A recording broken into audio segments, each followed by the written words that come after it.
Well, you're getting a look at Brayden Point of the Moose Jaw Warriors, who continues to roll. He's on a 6-game point streak going into Saskatoon this evening with 5 goals and 10 points over that span. In fact, his first meeting against Saskatoon, he recorded a hat-trick on September 27th. 5 goals head-to-head in 2 games against the Blades this season for Point, who's got 33 to lead the way. And there's the captain for the Saskatoon Blades, Brett Stoven from Stony Mountain, Manitoba, who's picking things up of late with goals in 3 of his last 4 games, including the overtime winner last night, and a big win for the Blades over the Brandon Wheat Kings, +4 over the last 2 contests for Stoven, who's got 11 points on the year. And there's Nelson Nogier, the Scholastic Player of the Year in the WHL last season, a 4th-round Bantam pick in 2011, a 4th-round NHL draft pick by the Winnipeg Jets in June. He had an assist last night in Brandon and has gotten on the score sheet in each of the last 2 games as he and the Blades meet the Moose Jaw Warriors for the 3rd time this season. Next.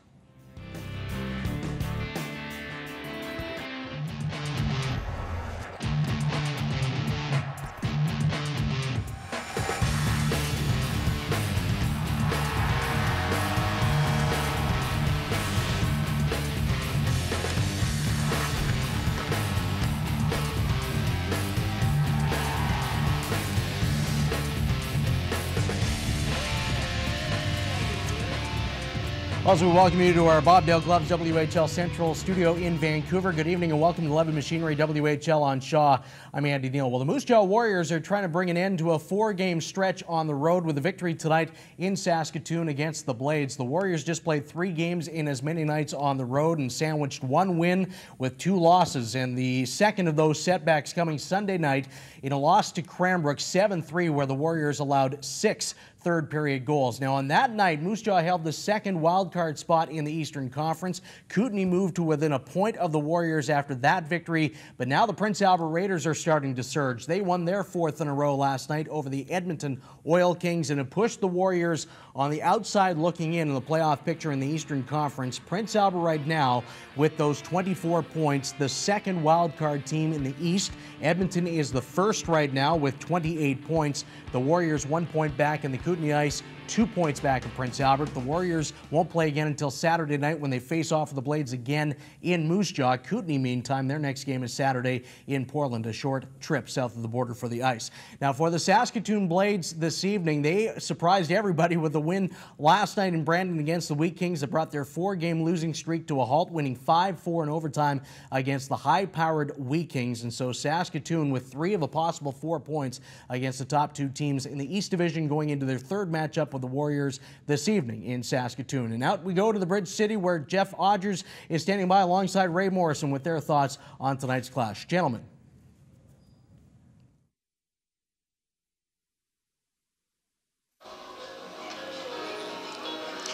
Yes, the Saskatoon Blades bus got back at about 5:30 this morning, but the bus ride back from Brandon, perhaps not all that bad after an overtime win. Welcome to our broadcast location here. Ray Morrison with Jeff Odgers. Let's start with some of Moose Jaw's firepower and Brayden Point, a player who has a lot of international experience. When you take a look at the under-17s, the Ivan and Lincoln tournament, some of the big events that he's played in as far as international play is concerned. Jeff, is this a guy who should get a World Junior invite? Well, selfishly, I really hope he does. He's a guy that excelled at every level he's played. You mentioned international success he's had. When you come to watch a game, Brayden Point is the most noticeable guy on the ice. He competes hard. He's got unbelievable skill. I think he's a guy that Team Canada has to take a look at just because of what he can bring, his leadership, his work ethic, anything that emblem represents. Now, last week the Warriors made a deal with Kamloops. They brought in forward Jesse Shinkaruk. What role do you think the 18-year-old will take on here with the Warriors, Jeff? Well, I think it's a great opportunity for Jesse Shinkaruk. He comes, he's a little bit closer to home. He grew up right in Saskatoon, so he's a lot closer to home. He's scored 2 goals in his first 3 games here with the Moose Jaw Warriors. And let's face it, a guy to chance the top 9 of this Moose Jaw Warriors team, it's pretty much wide open. 2nd, 3rd line. It's a great opportunity for him to up his point level. Let's take a look at the home side now, the Saskatoon Blades, and forward Ryan Graham really received some valuable experience prior to the season when he joined the Minnesota Wild for training camp. What role do you think the 3rd-year Blade will have here? Well, you know, talking to the Saskatoon Blades coaching staff, they really feel Ryan Graham has the ability to make the next step to the pro level because he's a straight up and down guy. He's a big, strong kid that's got a great shot, good speed down the wing. I think the only time he maybe gets himself in trouble when he gets a little bit too cute. He's coachable, got great work ethic, and he's a guy that's going to really help the Saskatoon Blades team come along.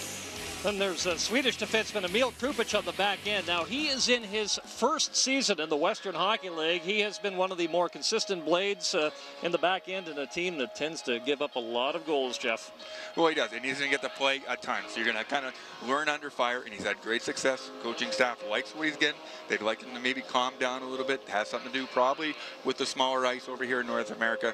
But he's a guy, especially with Coghlan and Henry coming back, he'll get slotted where he should be. It should take off. So it should be an interesting East Division battle. We have Dave Thomas at ringside tonight as we send it back to WHL Central and Andy Neal. All right, thanks very much.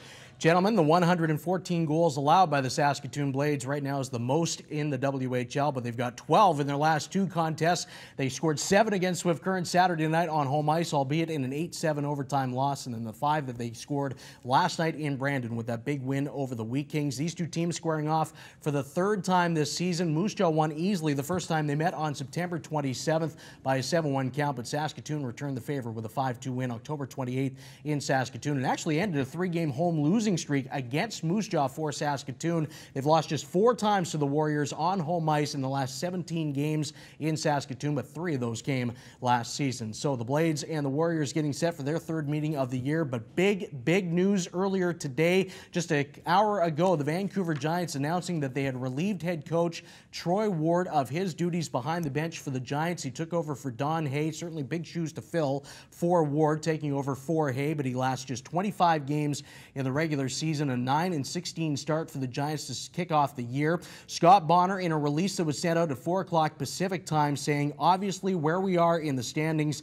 it just wasn't working with Troy. This is the unfortunate part of sports, but we thought change was needed, and we wish Troy all the best in the future. And the Giants really struggling, and they're playing tonight, actually. In about an hour, they get going against the Hurricanes. Vancouver coming in at 9-16. They've lost 4 in a row, and since October 22nd, 3-12, so perhaps more to the story than what right now meets the eye. But the Giants letting go of Troy Ward as their head coach. Matt Earhart, who came on last season as an assistant coach to Don Hay, he takes over in an interim role right now with Ian Gallagher and Yogi Svechkovsky, his assistant coaches. So we'll go inside the WHL with Stu Walters in the 2nd intermission. But next up, first period of play in Saskatoon between the Blades and the Moose Jaw Warriors when we continue here on 11 Machinery, WHL on Shaw.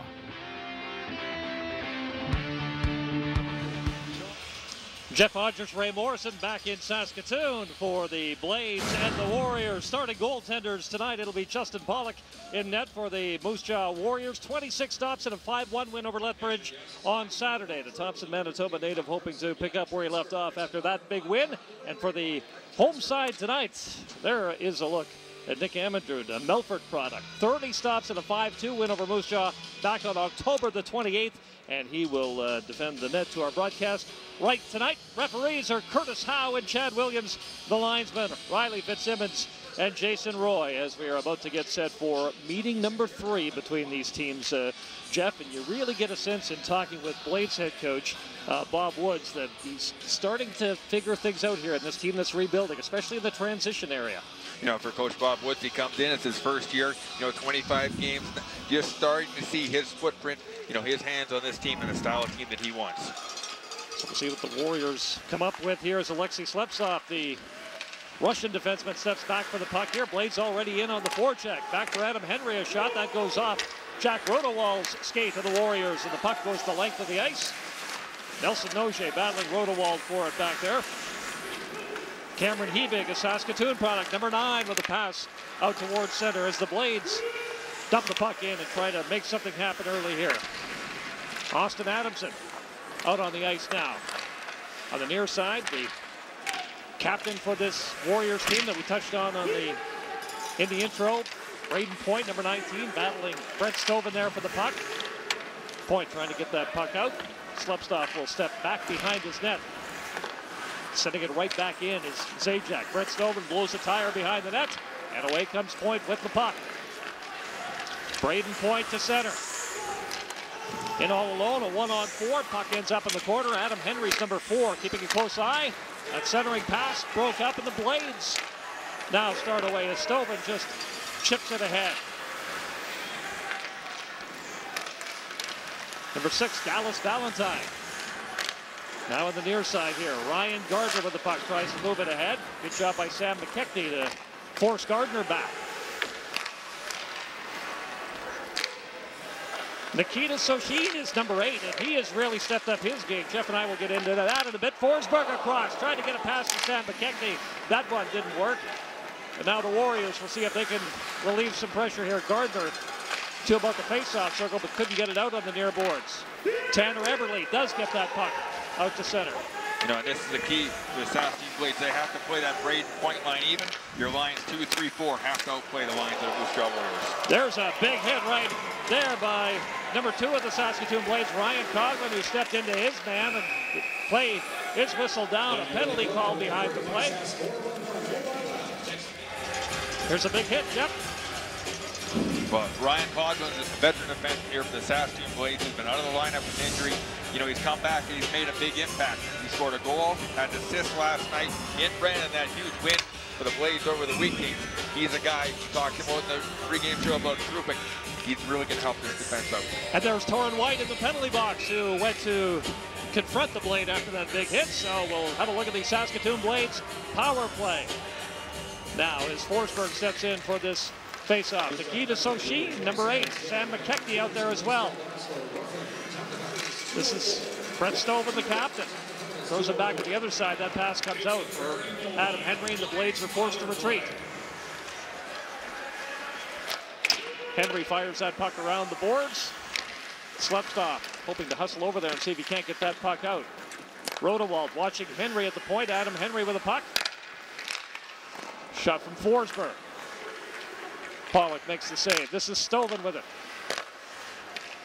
Adam Henry has a look to the far side. Forsberg being watched by Rodewald. Does get the pass to Stoven, who lets the shot go. Pollock makes the save. Stoven back to Henry again with a shot. That goes off a stick and over the net. Austin Adam, number 29, eventually gets that puck going to the ice. Some real good puck movement here by the Saskatoon Blades on their power play. Brett Stoven, the captain, the overage, doing a nice job of quarterbacking things at the point. Adam Henry now gets the puck up for Graham. Graham moves a pass back. Adamson and Krupich change spots on the point. And eventually the puck comes back out to the center ice area. Zajac carrying the puck in to the circle, lets a shot go. That goes off a skate, out of play. Pretty interesting setup here, the Saskatoon Blades, Moose Jaw Warriors. You take a look at them, the Moose Jaw Warriors currently sitting 9th in the Eastern Conference, just behind the Prince Albert Raiders, who had a heck of a surge since Mark Hapside taking over. The Saskatoon Blades, while they're sitting in last place, could be a long year for them. It's all about a year of building for the Saskatoon Blades. No question about it. Bob Wood's first year as GM and coach. He's trying to find that combination that'll get things turned around for the long haul. And the Blades actually moved out a veteran, Corey Miette, to get some of these young players some ice time here earlier this week. You know, when you got to like that with 25 games in, you can see there's guys that are on that third, fourth line. They're young guys, need that opportunity to step up. And by moving a veteran like Miette, he's giving somebody a chance to step up. This is Graham carrying the puck in on the far side. He stops, tries to get a pass back for Zajac, and that fly ball goes into the Warriors bench and out of play. We have played 4 minutes and 4 seconds. You know, we had the opportunity to talk to Bob Wood before the game a little bit about his team. And, you know, this is the second time this year that the Saskatoon Blades have had to play the Brandon Weekings in Brandon, then come home and play at home the next night. And you know what? For a coach like Bob, he looks at it as a character test. You know, we've got a young team. You want to find out which guys have that ability to come through, battle through a bit of adversity, playing tired, and step up and play the next night. Warriors managed to get the puck to the Blades blue line. Blades push it back to center, and now Nick Amadrud will leave the puck back. Shale Higson back there, but here's a look at Jingra, number 25 for the Saskatoon Blades. Luke Jingra, player that's going to benefit from moving some of the veterans out and getting a little more ice time here. Well, and he's a guy who plays on the edge. He's going to be a great energy guy for this team. Luke Jingra, number 25 from Langley, BC, still looking for his first point. There's a look at Tim Hunter in his first year as head coach of the Warriors. You know, a veteran of many NHL games, 800-something NHL games, a long-time NHL assistant coach, worked at the academy out in BC. He has a lot of knowledge, and, you know, when you talk to Tim Hunter about playing the game, how he wants to play, it's not dump and chase and bang crash. It's puck possession, it's puck movement. You know, it's making plays and having confidence in yourself, and that's what you want as a player. Puck sent into the Blade zone. Amadou plays this for Adam Henry, the defenseman number 4 on the near boards. Ryan Graham hoping to get that puck out. Nifty little move by Brayden Point as he hustles in along the near wall, moves it back. And now this is Brown with the puck, hoping to get that puck towards the Saskatoon net, and play is whistled down. One of the APs here is Josh Brook, number 5, and he's getting some time here with that full cage on. And I believe there's a penalty on the play being called. I believe Adam Henry is going to go off for a high stick on Brayden Point. And I'm not sure which one of the Moose Jaw players came in after and gave Henry a shot. It's interesting to see if there'll still be a power play or a 4-on-4.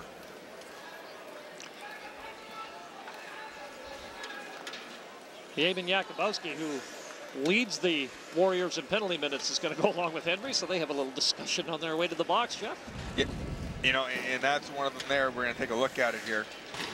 You know, I know it's your best player, and Brayden Point, you know, takes a bit of a high stick, but there's lots of, he's got 50-some minutes left to get back at him and give him a shot.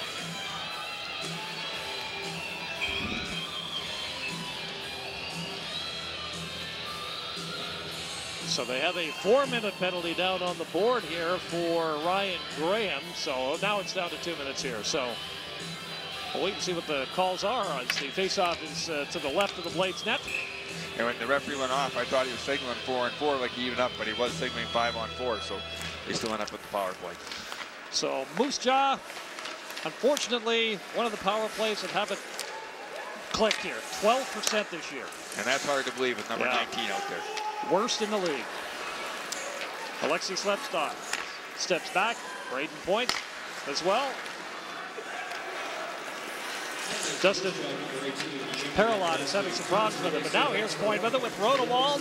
Far side, Eberle drops it back for Jack Rodewald. Rodewald with his way to the net for Point. Eberle in front, there's the shot. They play it back to the point. The blue line of Slepstock wasn't ready, and the puck goes the length of the ice. Warriors will have another look at this man advantage situation. Slepstock being watched by Zajac, and now here's Eberle trying to work his way in. Thought there might be a call there as he got tied up in Zajac's stick.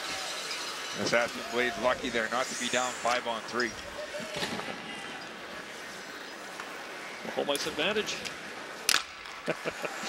Dustin Paralot with a pass across. Zajac on the near boards for Saskatoon. When manages to move that puck out. You know, the Saskatoon Blades done their homework on the Moose Jaw Warriors power play. They know they're struggling, so it's all pressure. They're not trying to give them any time to set up, any confidence at all. It's pressure all over the ice. Moose Jaw did score a power play goal in their 5-1 win over Lethbridge on Saturday. But it's been a power play, as we mentioned. It just hasn't been able to get much going. Ryan Coughlin, number 2, gets that puck to the line, and the Blades do manage to move that puck out. Dallas Valentine kind of muscled off the puck at the blue line for the Warriors. Shinkarik now watching his man as the Blades try to kill off the final few seconds of this. Here's the pass across. White with a pass across. Amadou, I think, got a piece of that as he comes to the near side. Cameron Hebig to Adamson, both teams at full strength. Torrin White, a veteran guy in this Moose Jaw Warrior team with a great composure, great look, and a great pass across on the power play. Dallas Valentine tries to move that puck ahead for the Warriors. Blades managed to track it down at center ice.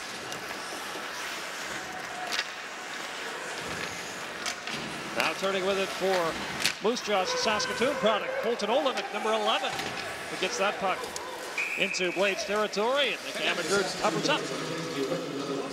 You know, and even though the Moose Jaw Warriors power play is struggling, you take a look at the coach's plays like that, where, you know, those are big league plays. That's a great play by the Moose Jaw Warriors. So some of the things you're working on in practice, some things you're getting through to your guys, they are getting through, and eventually that's going to turn into 2 passes back-to-back. This will be a goal, and that's a great save. Well, you take a look at, you know, Eberle and Point and Rodewald. I mean, that is a lot of firepower. Those 3 have actually made up for half of the Moose Jaw Warriors' goals this season.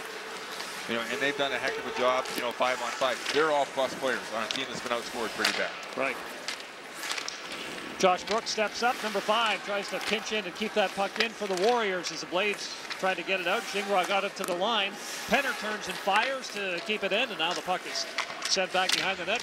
Holton Olenek battling Nelson Noje. Number 55, Noje, comes away with it for the Blades.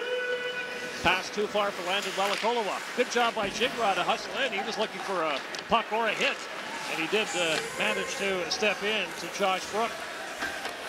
Josh Brook playing in his first game. We'll soon learn who to look out for. Luke Gingras is one of those guys going to finish his check every time. Nolan Reed is number 47 back behind the Blades net. One of the young players that Bob Woods has turned to and empowered with some ice time here for Saskatoon. Paralot with a shot from the far point, and that one missed the near side of the net. Gingras blindly threw that puck across, but Landon Welakolowa has it for the Blades and just chips it down into the Moose Jaw zone. Well, anytime you have Rodewald Point on the ice, you just want it out of your zone. Right. Just get it out. And change. Here's Brayden Point around Nolan Reed, trying to get a shot away. Puck up in the air, and that one a dangerous opportunity. We talked about Rodewald and Point and what they can make happen. Point trying to stick with that puck against Krupich. Stoven working against Rodewald here. Slips off, puts the puck into the corner. Yamian Yakubowski out there as well. This is Paralot with it. Puts it right back into the corner. Yakubowski couldn't step in. Point just kind of lifts it to the corner. Josh Urich is number 28 for the Saskatoon Blades, hoping to get that puck out. Nolan Reed stepping over to keep an eye on his man. Paralot with a shot. That one wide to the short side. Rodewald battling down there for the Warriors along with Point, but the Saskatoon Blades come away with it. Brett Stoven chips the puck down into the Warrior zone. Paralot plays it on the far side. Good hustle there as the Blades do manage to hold this puck in. Welakolowa plays it back for Coughlin, who tries to get a shot away. That one hit Yakubowski, and now the Warriors bring it right back into the Saskatoon zone. Eberle had his pocket picked inside the Saskatoon end, but has it again for Moose Jaw. Number 22, Tanner Eberle with a shot from the top of the circle. Coughlin playing it on the near side here now for the Blades, and the Saskatoon manages to lift that puck down into the Moose Jaw end. You got to really appreciate the work ethic of both teams, both playing physical, both moving their feet. Tell you what, we are over halfway through this first period already. That kind of speaks to the pace that we've had on the go early, Jeff. Well, it has, and you just got to love both teams the way they've come out. Moose Jaw on the road. Here's Eberle trying to dance around and get around Noje for a shot. He can't. Warriors controlling the puck on the near side temporarily, but Forsberg gets control of it for the Saskatoon Blades. Now it's McKechnie, Forsberg, and Sostin out there for the Saskatoon Blades. Moose Jaw brings it back, but Krupich keeps an eye on his man here, and that 1-on-3 attempt isn't going to work out. Austin Adamson carries the puck in, number 20 for Saskatoon. Ryan Graham with a shot, and the puck wraps around the boards and goes back into the Saskatoon end. This is Nolan Reed for Krupich. Krupich lifts it up, and that puck goes out of play with 8:50 to go in period one. It is scoreless in Saskatoon. It's the Blades and Warriors of the WHL on Shaw.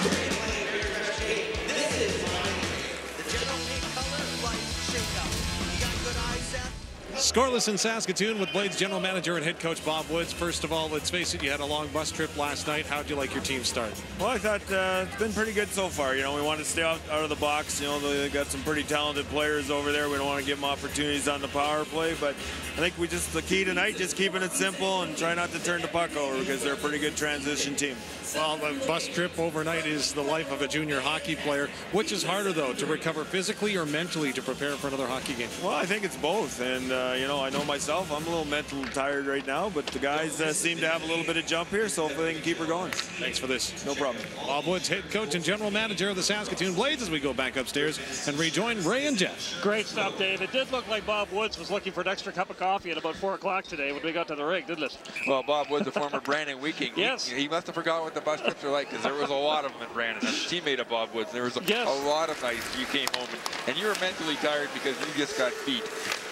Prior to this, Bob was an assistant in Anaheim and in Washington as well. This is Yakubowski working against Noje. Adam Henry now, number 4, stepping back behind the net for the Blades. You know what it looks like? Noje and Henry are going to draw this line of Brayden Points to try and contain them.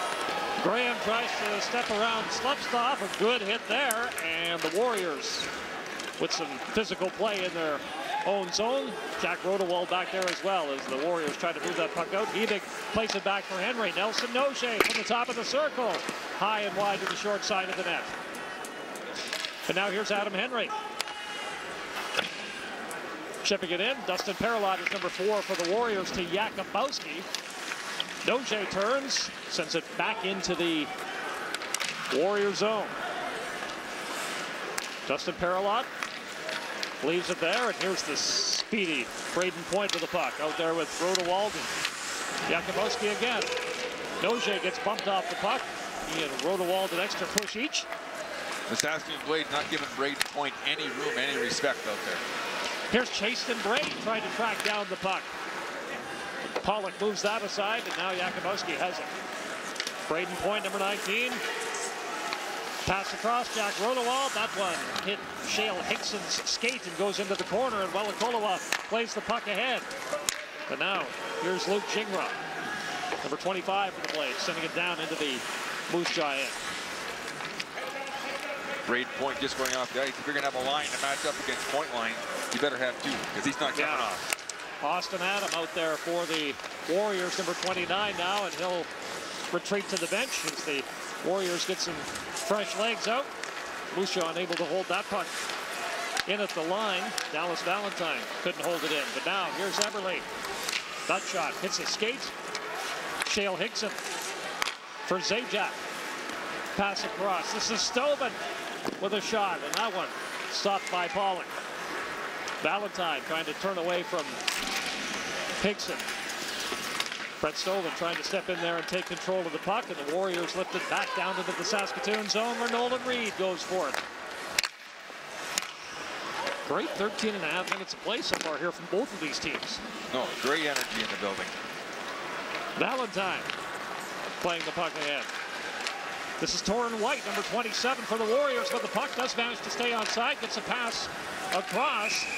And there was a good opportunity there for Yuri Schmeichel, but the stop is made by the Blades goaltender Nick Amundsen. 6:02 to go on the clock in period 1. Well, anytime you play against Moose Jaw Warriors, your game plan is to stop Brayden Point. You know, take a look at Nelson Noce stepping up, playing physical, playing hard, and it's been evident all night. Saskatoon Blades trying not to give Brayden Point an inch of ice. Yuri Schmeichel from the Czech Republic with 7 points so far this year steps into the face-off circle here for the Moose Jaw Warriors. Now, Yuri Schmeichel's watched him play 3 or 4 times, and I'm amazed that he doesn't have more points than he does. Good hands, big body, good player. Sam McKechnie is number 21 for the Blades, and he manages to push that puck into Moose Jaw's zone, but back down into Saskatoon's end for an icing call. Let's join Dave Thomas. Dave. Hey, thanks very much, Ray. And you know, you look at these 2 teams tonight, you talk about the Moose Jaw Warriors and maybe some of the guys they don't have in the game this evening. Zach Sawchenko, their number 1 goaltender, is still out. They hope to have him back next weekend. But with 3 regular defensemen out, they've had to call up Josh Brook, and they're very excited about bringing him up in the Notre Dame program. But you've been talking a little bit about the game that Nolan Reed has put together for the Saskatoon Blades. Well, Brook and Reed were actually teammates just a month ago as they were both playing down in Wilcox, Saskatchewan for the Notre Dame Hounds. So at least a little familiarity for the man playing his first game tonight on behalf of the Moose Jaw Warriors. Great stuff, Dave. Jeff, the last game you and I did with Nolan Reed, he actually got quite a bit of ice time here for the Saskatoon Blades against Calgary. Here's Torrin White to the circle with a shot, and Amundsen hangs on to that one. A good opportunity for Moose Jaw. Well, Torrin White, number 27 for the Moose Jaw Warriors, has probably created the most offense so far for the Moose Jaw Warriors. Here we're going to take a look at the turn up in the neutral zone. Torrin White comes in, turns, squares up, takes the slap. Torrin White there to make the save. Yeah, Torrin White looking for his 6th goal of the season there, and Amundsen had to be sharp down low to make that stop. So the face-off to the right of the Blades net now. Jakubowski and Point and the usual suspects. Rodewald back out on the ice for the Warriors here. Along with Henry and Noje for the Blades. Yes, absolutely. Here's Brook trying to move that puck too. Brayden Point for Rodewald in close. 1, 2, maybe even 3 whacks at that before Amundsen covers up. Brayden Point, not the biggest of guys, but as winger Jack Rodewald, he's a big man. He's hard to contain. He's going in net. He gets body position here, gets a couple whacks at it. Lots of size difference between Cameron Hebig there and Rodewald in front of the net. That's where we got to find a way to get body position. Hebig against Point on the faceoff. This is Rodewald with the puck. Jack Rodewald trying to maintain control, but a good job of the Blades to sweep that puck out to center. And now Josh Brooks steps back with it for the Moose Jaw Warriors. With inside 5 to go, Rodewald working against Henry here as the Warriors try to gain possession. Point with a backhand, blocker stopped. Good save there from in close by Nick Amandrew. Shots on goal, 7-6 for the Warriors. Adam Henry. Adamson plays the puck back. Noje from the circle. A shot, that one knocked down. And Rodewald carries the puck out to center. You know, a real good job for Nelson Noje to control that pass out of the air and get a good shot off. Warriors step back in their zone and try to regroup and make something happen here as Valentine tips that puck ahead. This is Nolan Reed for Emil Krupic. Nice pass all the way across. Long pass there as they try to set up Wellakolowa in front of the net. Landon Wellakolowa with the puck. Plays it on the side. Nolan Reed back. Jason Bray just about had his stick down for a puck in front of the net. Pass back for Reed was in the air, so he'll steer that into the corner. And a real heads-up play by Nolan Reed. Cross-crease pass from the point. Not bad pressure by these young players here, by the Blades inside the Moose Jaw zone, Jeff. No, good energy. Yeah. You worry about as a coaching staff and as an organization coming off a long road trip and not having energy and being flat at home. That's not the case with Saskatoon Blades. Chasten Bray tried to field that pass for the Blades, and Amador is forced to make a stop. Let's take a look at the standings here in the Western Hockey League's Eastern Conference. And there you can see Kelly McCrimmon's Brandon Wheat Kings, the formation Wheat Kings, just keep rolling right along. No, they are. And you look at the top two teams coming on the wild card. Right now, Edmonton and Prince Albert. Moose Jaw nipping on their heels, only 1 point behind, trying to keep pace with the Prince Albert Raiders. With lots of hockey left to go in this 14-15 season. Sajak played that puck ahead, and it went off Stoven's stick, did not have play. There's a look at Brent Stoven.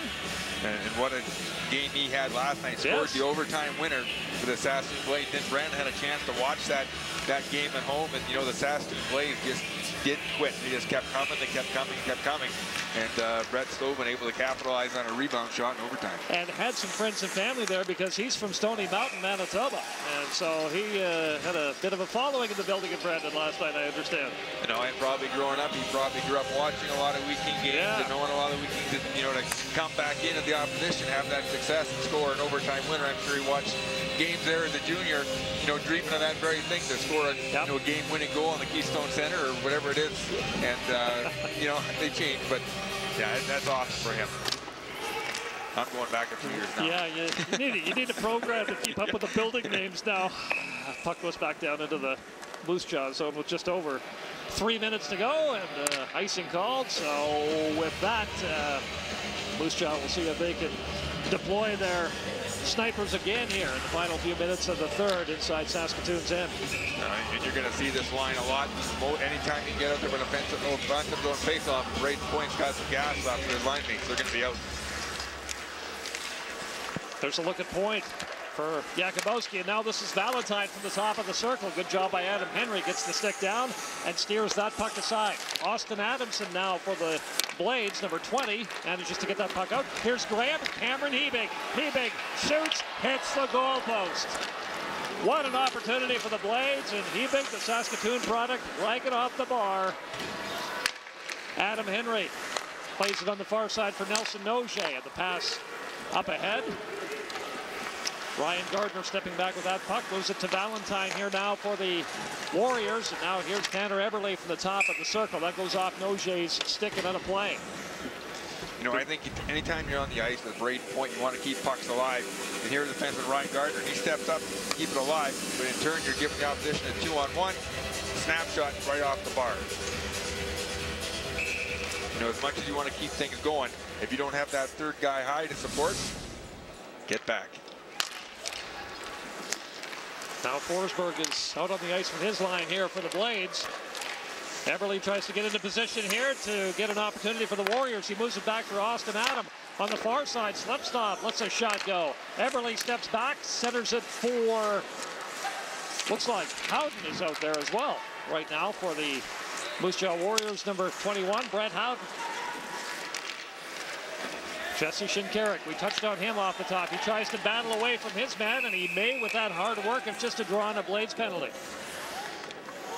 Well, you mentioned that lineup. They came up for the Moose Jaw Warriors off the face-off. Lots of jump, lots of energy, hard on pucks at times. You know, the Moose Jaw Warriors, they'll have 3 guys on a puck below the goal line. You know, and if they're fighting for possession to get possession, and force you to battle for pucks, and Krupik this time gets his stick a little bit wrapped up. Look at the hustle here. That's just good work by the Warriors to draw that penalty. You know, and that's the new guy, Jesse Shinkarik. He likes it here. He wants to stay here. He wants to keep scoring goals. You know, he's got 2 so far in 3 games. He likes Moose Jaw. Yeah, 4th game of the Warriors tonight. Shinkarik did a good job there. So there's Paralot out there with Slipstop as the Warriors deploy the power play unit, which, as we mentioned off the top, has struggled mightily this year. Point for Slipstop. There's Point with the shot through traffic. Moose Jaw circling, so the Blades. A little bit of panic mode here. Nice move by Jakubowski to get around Stoven, and now can he get a shot away? He can't, but Paralot steps into the circle here, and he'll turn. Have a look. Gets it back for Slipstop, and then takes the return pass down low for Brayden Point. Jakubowski in position in front of the net. Slipstop with a shot. That one steered aside by Amandrew. Point being watched by Henry. Slipstop tees one up. That one, ouch, goes off of Stoven's ankle, and you cringe every time you see that. Stoven stays out there. And that's your captain laying down in front of shots. No, yeah, exactly. This is Nogier now. Nelson Nogier, number 55 for the Blades. Henry gets the stick up on Paralot a little bit there, working him against the boards. Jakubowski in front as the Warriors continue to fire away here. Slipstop lets one go. That puck goes high in the air. Rodewald knocked down by Nogier. Slipstop with half minute to go in the power play, and Amandrew will eventually, I thought he had that covered up, but the puck was still loose. What an opportunity. Paralot shooting through traffic. Henry shaken up in the crease, and Amandrew's trying to get him out of the way. And then he blocks another one. What a job by Adam Henry, who was shaken up and gets a skate on that shot to steer it over the glass. You know, Adam Henry, Brett Stoven laying it on the line. One thing you run the risk of when you're aggressive on the PK, you get to the point where you're out of gas. And right now, the Saskatoon Blades have out of gas about 30 seconds. And the offensive players in the Moose Jaw Warriors do a nice job of moving the puck around and getting second, third chances. I'm lucky not to have a goal scored there for the Moose Jaw Warriors. Final few ticks on the clock. Here's Point stepping up. Stopped by Amandrew. They score! A rebound opportunity. And I believe Point puts that in. And here's what's hard to believe. There's 1.4 seconds on the clock. Well, it was just a matter of time. Moose Jaw Warriors, great job in that last power play. Good puck, good energy, good job winning battles. Here they win a faceoff. Brayden Point takes it, goes in, takes the shot. Rebound comes back to him. Nick Amandrew able to make the first save. Not in position to make the second save. Brayden Point puts it in on his backhand. Coming into tonight's play, Brayden Point had 3 goals in the 2 games against the Blades this season, and has put one into the net here now with the final few ticks gone on the clock to give the Warriors a 1-0 lead over the Saskatoon Blades. So we'll see how the Blades respond as they get to go to the break. Coming up, a feature with Sam McKechnie. We will be ringside with Ryan Graham, that and much more in this intermission as the Warriors lead the Blades 1-0 after 20 minutes of play in Saskatoon. You are watching the WHL on Shaw.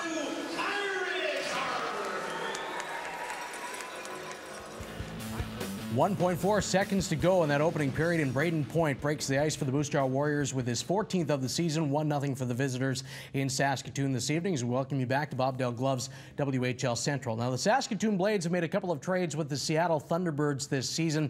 None bigger than overage forward Sam McKechnie coming to Saskatoon, and he's been worth far more than the 6th-round Bantam pick the Blades had to pay to get him. We get more from Simon Hyatt.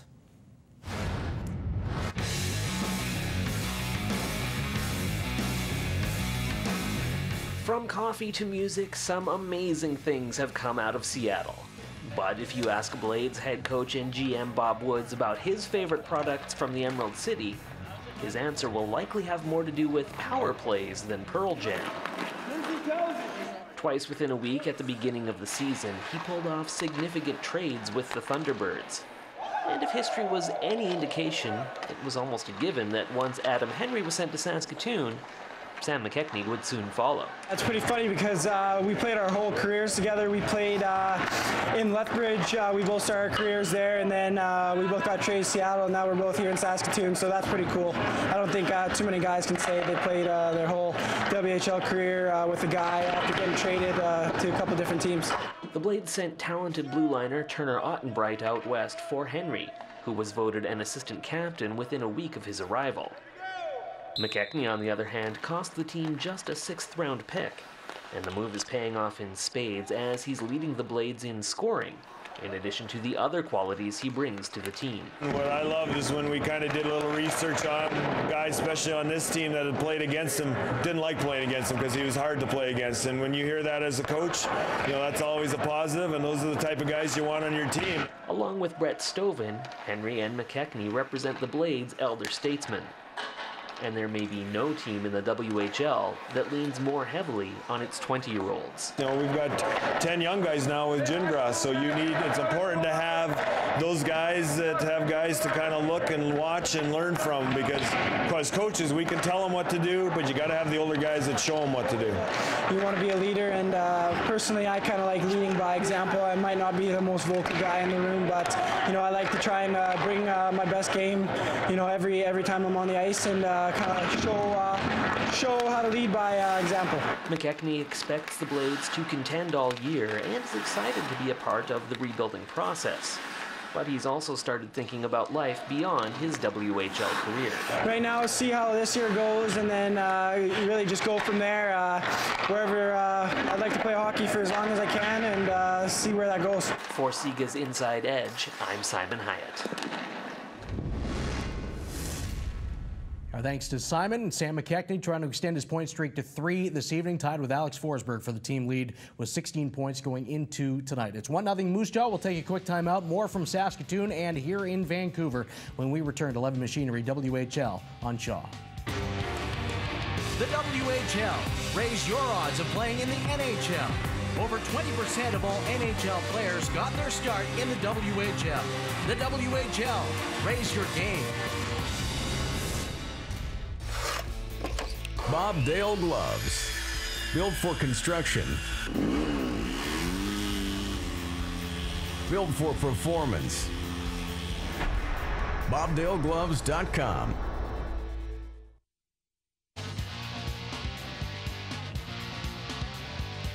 Back in Vancouver, 1-0 Moose Jaw lead over the Saskatoon Blades here at Bobdale Gloves WHL Central. Ryan Graham for the Blades last year had 15 goals, trying to up that this season. And out we go to the Bridge City again, where he's standing by with our Dave Thomas.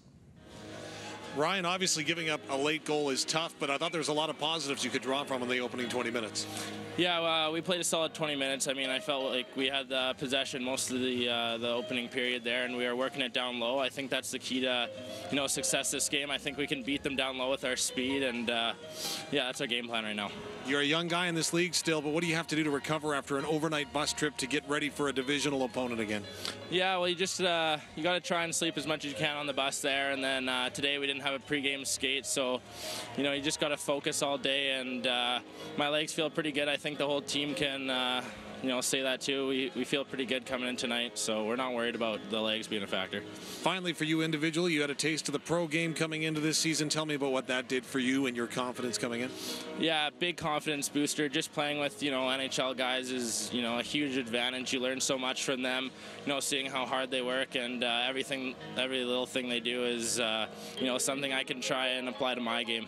Hopefully it works out for you. We wish you all the best tonight and the rest of the season. Yeah, thank you very much. Ryan Graham joining us, guys, as we return to WHL Central and Andy Neal. All right, thank you kindly, Dave, and Ryan as well. Well, 21 wins in their first 26 games for the Kelowna Rockets, so no doubt they're getting contributions from many players in the roster, and one of those is Cole Lineker, who's coming right up to his goal total from a year ago, and we get more from Tim Morton on the ever-improving Edmonton product.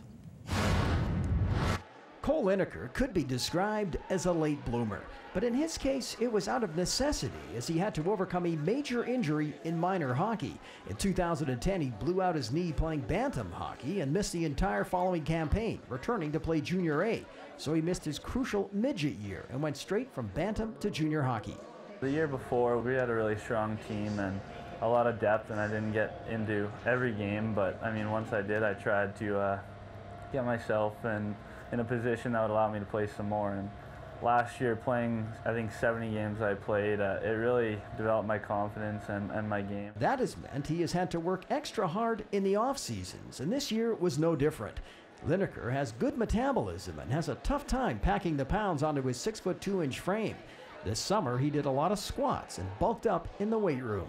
Gaining weight and strength and my skating, I want to take pride in becoming a quicker skater and becoming faster on the ice to create opportunities. He worked extremely hard. You wouldn't tell he's a pretty skinny guy, but he's strong. He's strong on his skates, and he likes to compete. And so the offseason was huge for him, and he's done a lot of really good things for us so far this year. Lineker has never been known as an offensive force, but on a team loaded with such players, that isn't necessary. What he does bring is unbridled energy. He's one of those players who keeps his feet moving and is a pain in the neck for the opposition. In his case, that means the best players on the other team, as his line is often matched up against them.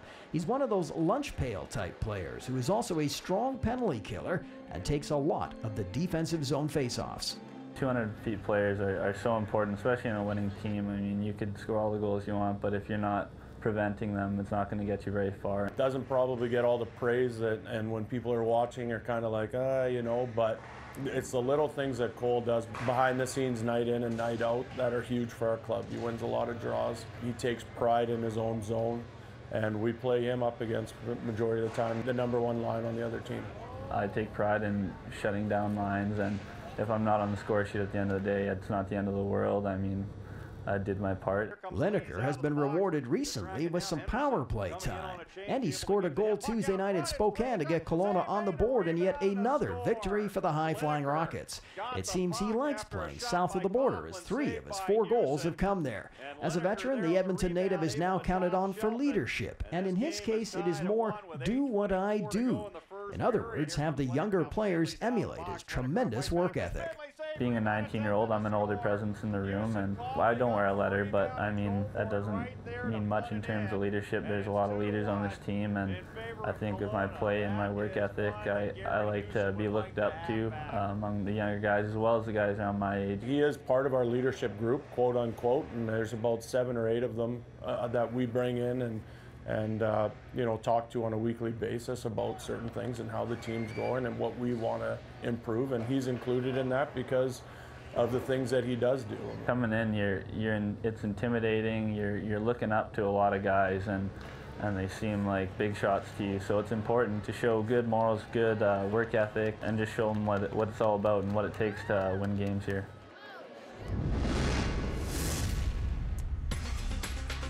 Thank you, Tim. Bobdale Gloves out-of-town scoreboard with 7 other games this evening. Just about to get underway are the Prince Albert Raiders and the Calgary Hitmen. The Raiders have won 4 straight.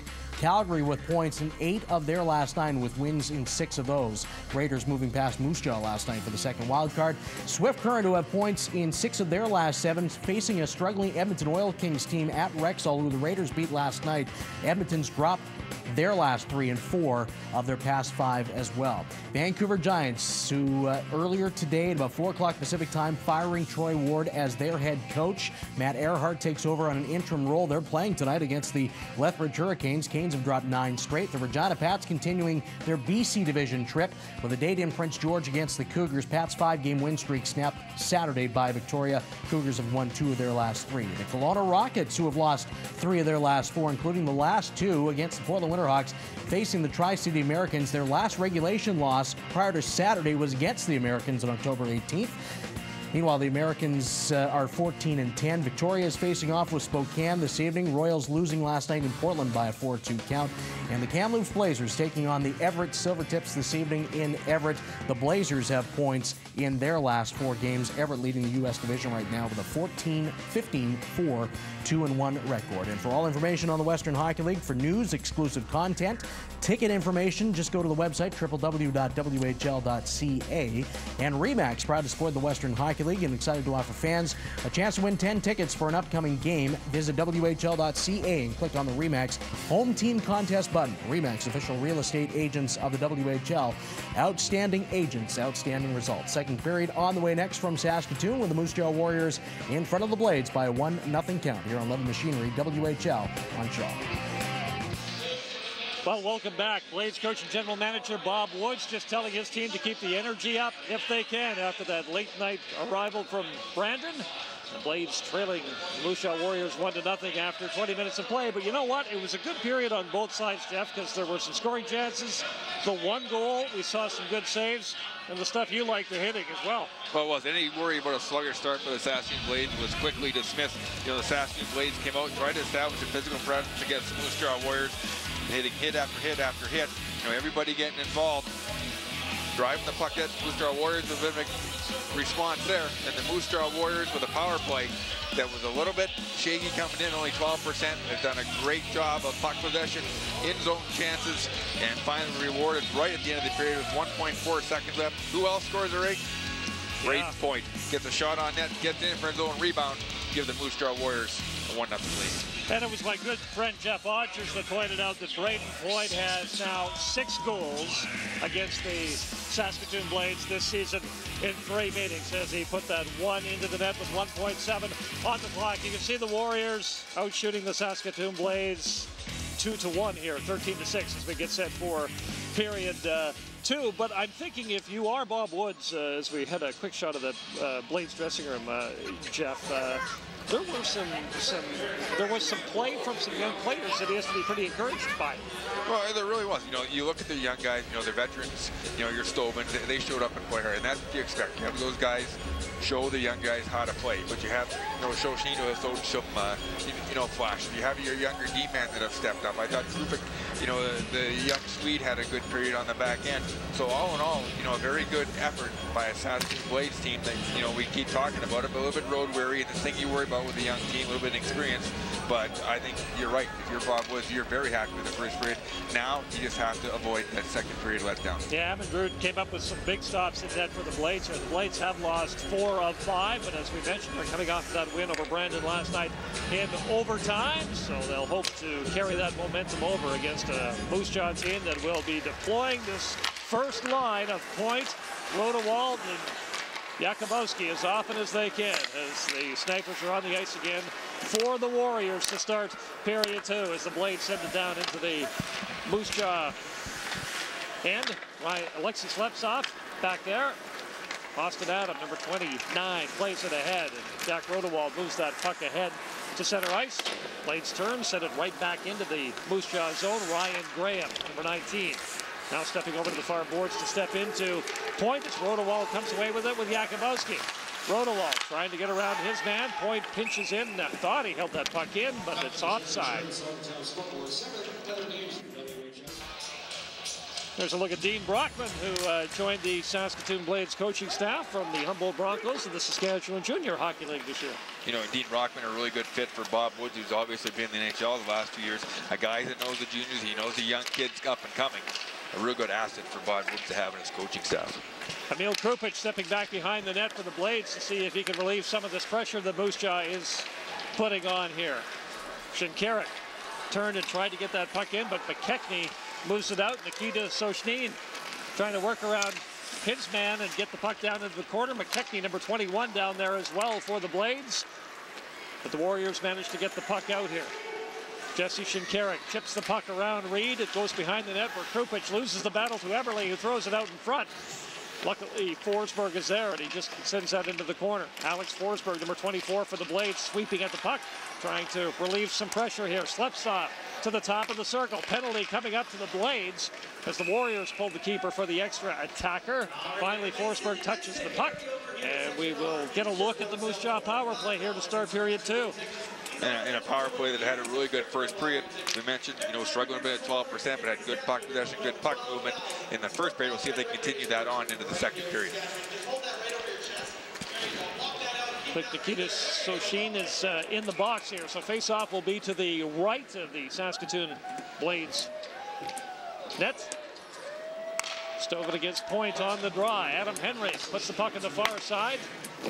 Nick Zajac tried to get that puck out. Good job by Paralot to hold it in, not once but twice, and then moves it over to this side for Rodewald, who leaves it for Sleptsov. Back for Jack Rodewald. Brayden Point, Sleptsov, pass to the far side. That shot from the far side of the ice hits the skate and goes into the near corner. Brayden Point turning with it now. He'll see if he can get into position to shoot. There's a shot from the low side, which was handled by Amadou and steered into the corner. Sleptsov puts the puck down too far for Rodewald. Nelson Noje, number 55, gets the puck out along with Zajac, and they do manage to get the puck the length of the ice. Yeah, we've seen there just how aggressive Moose Jaw is to keep that puck in. Dustin Paralot pinched all the way down to the hash marks. Sleptsov with the pass ahead. This is Rodewald trying to get a backhand pass towards the middle of the ice. That doesn't work out. Sleptsov for Point. Sleptsov holds it in, tees it up, lets a shot go. That one wide to the far side. Pass across, Rodewald, the one-timer, scores! And the Warriors strike on the power play. It is 2-0. Well, the first Moose Jaw Warrior power play goal in the first period was a bit of a broken play off a rebound. There was nothing broken about that play. Great setup and a great shot by that man right there. Jack Rodewald is having another great season for the Moose Jaw Warriors. He is able just to step in this and wire it great. Lucky number 13 for him on the season here. Nice pass and a quick shot. Just no way for the keeper to get over in time. All the way through traffic, right through the middle of the box. Coaches hate that when those passes come through, but when you hit that pass, there's nothing you can do when you get one-timer like that. So the Warriors strike late in the first and early in the second. And now we'll see what the Blades can come up with on home ice here as Emil Krupich lifts the puck off the far glass and down into the Moose Jaw zone. Shot from the point is knocked down. In front is Chasen Braid trying to get a stick down, number 39, to see if he can get into position to get a shot away. Krupich turns. Luke Gingrod tries the no-look pass in front, and that didn't work out with Brooks standing there waiting for it.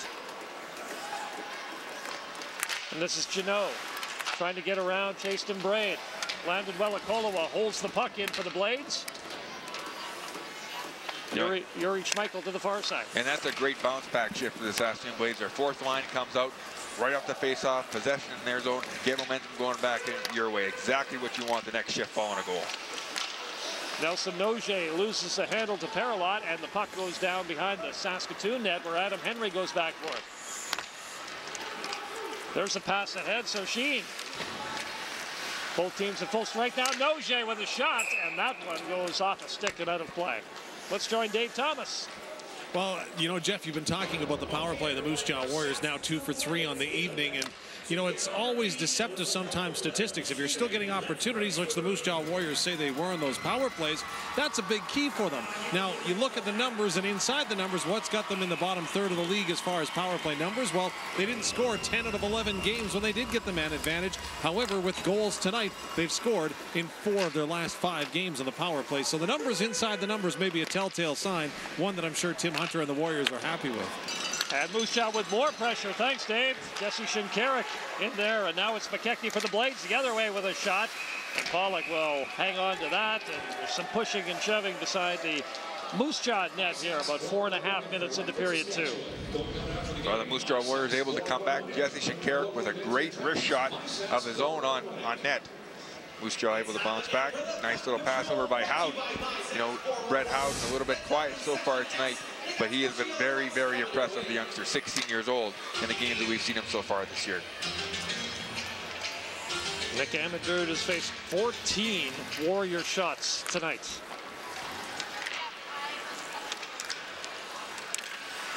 Jamin Jakubowski out there again with Rodewald and Brayden Point, but bringing it back the other way, it's Austin Adamson trying to get his way in on Pollock to generate a scoring opportunity. Now it's Rodewald for Jakubowski, number 18 on the near side. Pass ahead, here's Brayden Point, he's in. That one wide to the short side of the net, and now Paralot will let one go from the top of the circle, and Amadroud hangs on to that. And more pushing and shoving, so temper's getting a little frayed, and there will be more penalties. You know, Saskatoon Blades with a great chance in their end. The transition game in the Moose Jaw Warriors so quick. Over to guess who? Brayden Point, little inside outside move to the forehand. You know, so quick and so dangerous. Then the heads up shot through, unable to get a screen. Nick Amadroud will stop that one every time. Noche and Jakubowski off to the box here, so offsetting minor penalties. About 5 minutes into period 2 or so. A little 4-on-4 action. Yeah, ice will open up here a little bit. You know, Moose Jaw Warriors go with their 16-year-old Brett Howden. Brayden Point, obviously, on the ice when that penalty was called, going out for a break. Brett Howden playing with the veteran Everly up front for the Moose Jaw Warriors. And Paralot and Slutsoff in the back end for the Warriors. Here's Zajac with the puck down for Saskatoon. Zajac trying to get into position. Howden hassling him. He does get a shot away, though. And then Zajac works against Slutsoff on the far side. Brett Stoven plays it back to the point. Emil Krupich with a shot through traffic, and that puck will be covered by Justin Pollock. Wrister from the point, Pollock able to see. Nick Zajac created all that opportunity for Saskatoon Blades just by his speed. He's got a great skater, works hard, able to muscle a couple guys, win a couple battles. Nick Zajac, another leader on the Saskatoon Blades team. An 8-point player for the Blades this year. This is Gardner being watched closely by Graham here. Ryan Gardner does get that pass ahead, and now Rodewald tries to hit Point with a pass. Adam Henry going back to the puck for Saskatoon. Rodewald tries to pinch in, but the Blades get the puck out. Cameron Hebig moves it for Graham. Here's Ryan Graham in. And he runs into Pollock, and the net comes off the moorings as he tried to gain possession and get that puck towards the net. You know, we had a chance to talk about Ryan Graham in a straight-ahead game. You know, and that's where he's going to have success. There's nothing cued across, no toe drags. They're trying to beat you through the stick and the skates. He puts his head down, he drives the net, takes it to the net hard. You know, a real nice play there by Gardner to keep to the outside. But a lot of chances like that, you're either going to get a chance or you're going to draw a penalty for your team. 1:05 to go in this 4-on-4 situation here as Gardner and McKechnie get the sticks up on this faceoff.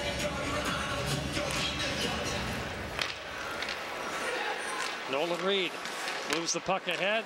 This is McKechnie with it from the circle, and that puck hits Gardner's stick. It goes over the glass and out of play.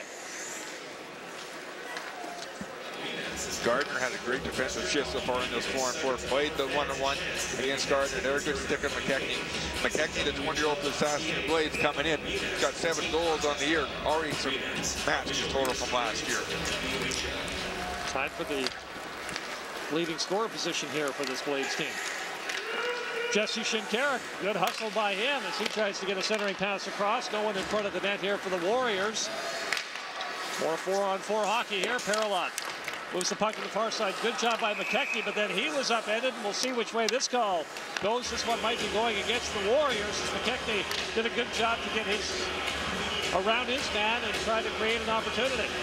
Well, it's a call the referee had to make. He was on his way down when he took up McKechnie's feet, but if McKechnie doesn't get tripped up right here, he's in all alone. At least a 2-on-1. So Dallas Valentine, yeah. So was it intent? Not sure. but it does take away a scoring chance from An opportunity, yeah. And in the offensive zone, too, inside the blue line. So now some 4-on-3 play here. Cameron Hebig with the puck. Adam Henry and Hebig play catch. Henry with a shot. That one hits Forsberg in front of the net. Graham with a shot. Pad down by Pollock as he makes the stop. Slepsov will golf that around the boards, and the puck will come out. Final few seconds of 4-on-3 hockey, and then the Blades will continue to work the power play. This is Graham on the far side. Adam Henry, pass across. Opportunity for Forsberg in front. He just couldn't find the handle on it. It was between his skates as he was searching for that puck. And Rodewald lifts the puck down into the Saskatoon Blades zone. Damon Jakubowski loses the puck as Graham picks it up. Ryan Graham steers it back for Adam Henry, and the Blades will work a little less than a minute of the power play here as McKechnie steps up on Schmeichel. 2-on-1, Eberle and Schmeichel. Eberle will take this to the net, and Amundrud forced to make sure the short side is covered, and he smothers it. You know, Tanner Eberle known for his grittiness and compete.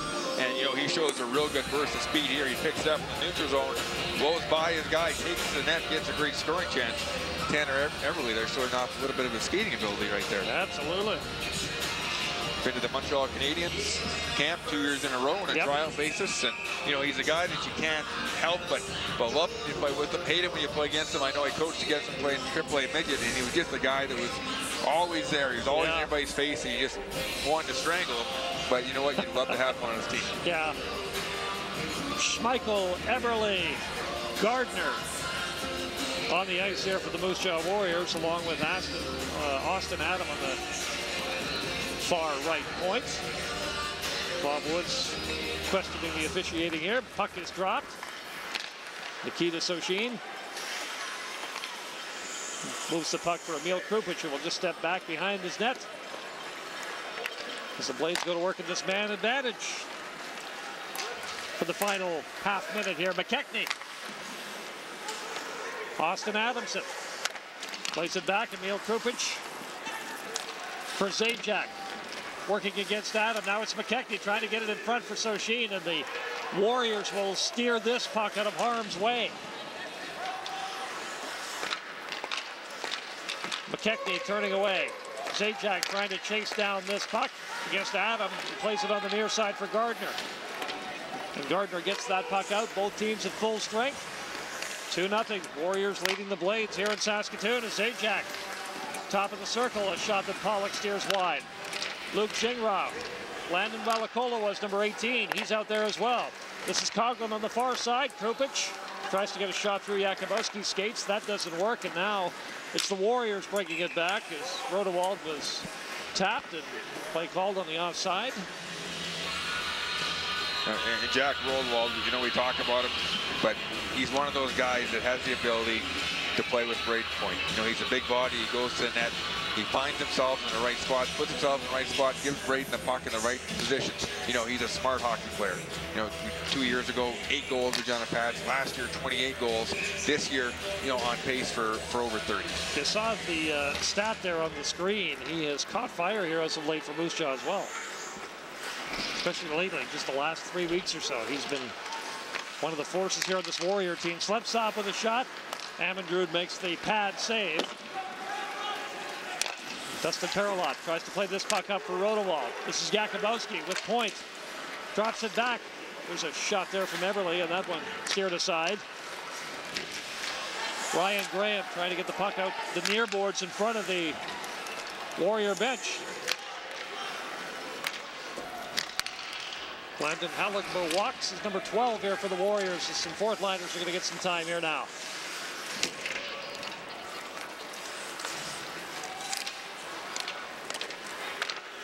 Alexei Slepsov behind his net. Here's Holland Gawaks in over the line. Drops it back. Colton Olenek with a shot low to the right side. Olenek against Reed. Emil Krupich is over there as well. Landon Penner on the ice now here for the Warriors, too. This is Chasten Braid for the Blades. Trying to get a pass in for Landon Balakoloa. That didn't work. Alan Gawaks now for the Warriors loses the handle to Gingras. Gingras will fight to hold that puck in and does get it down in behind the Warrior net. Alan Gawaks moves the puck ahead. And Penner blew a tire. Shale Higson plays the puck ahead. Gingras up ahead. Josh Urich moves the puck down into the Moose Jaw zone and then gives chase. Shale Higson lets the shot go. Zajac on the ice, number 17 now going for the puck behind the net. Along with Stovin as the Vets get back out there. Higson with a shot. That one bouncing dangerously after hitting a stick in front. Urich against Colton Olenek, number 11. Stovin pitches that puck behind Valentine. We'll see if he can get it out for Tanner Eberle. And down the ice. Oh, that puck just a little bit too far here as the Warriors very nearly had an opportunity. This is Gardner playing the puck ahead. Blades goaltender Emmergrud has lost his stick here. Urich goes in out front. Stovin trying to put a backhand in front. Nobody there. And finally, the Blades keeper will chase his stick down at the other end of the ice. It was in the far corner. Yeah. You went to get it about 2 or 3 times. You were scared, to skate to the corner and have your heads up. Moose Jaw Warriors get a free shot at the empty net. Forsberg and McKechnie out on the ice here now. Nelson Noje steps in, lets the shot go. Nikita Soshin is number 8. Adam Henry, the defenseman, plays that in. Forsberg. McKechnie tried to get it out front for Soshin. Tanner Eberle gets the puck up ahead. Jesse Shankaruk. We've had some long stretches here, and in the second period with the long change, there's been guys that have been caught out there for a minute 30, minute 45 seconds. Here's McKechnie for Forsberg. Forsberg trying to fight off Schmeichel and make something happen.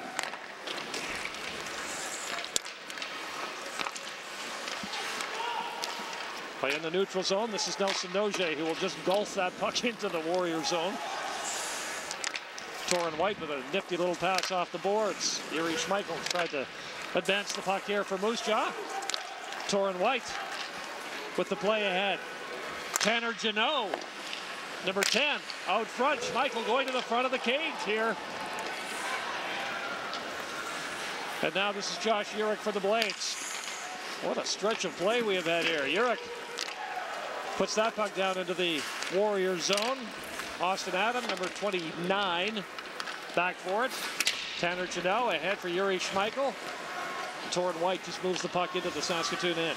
I think we went through about 6 line changes since our last whistle.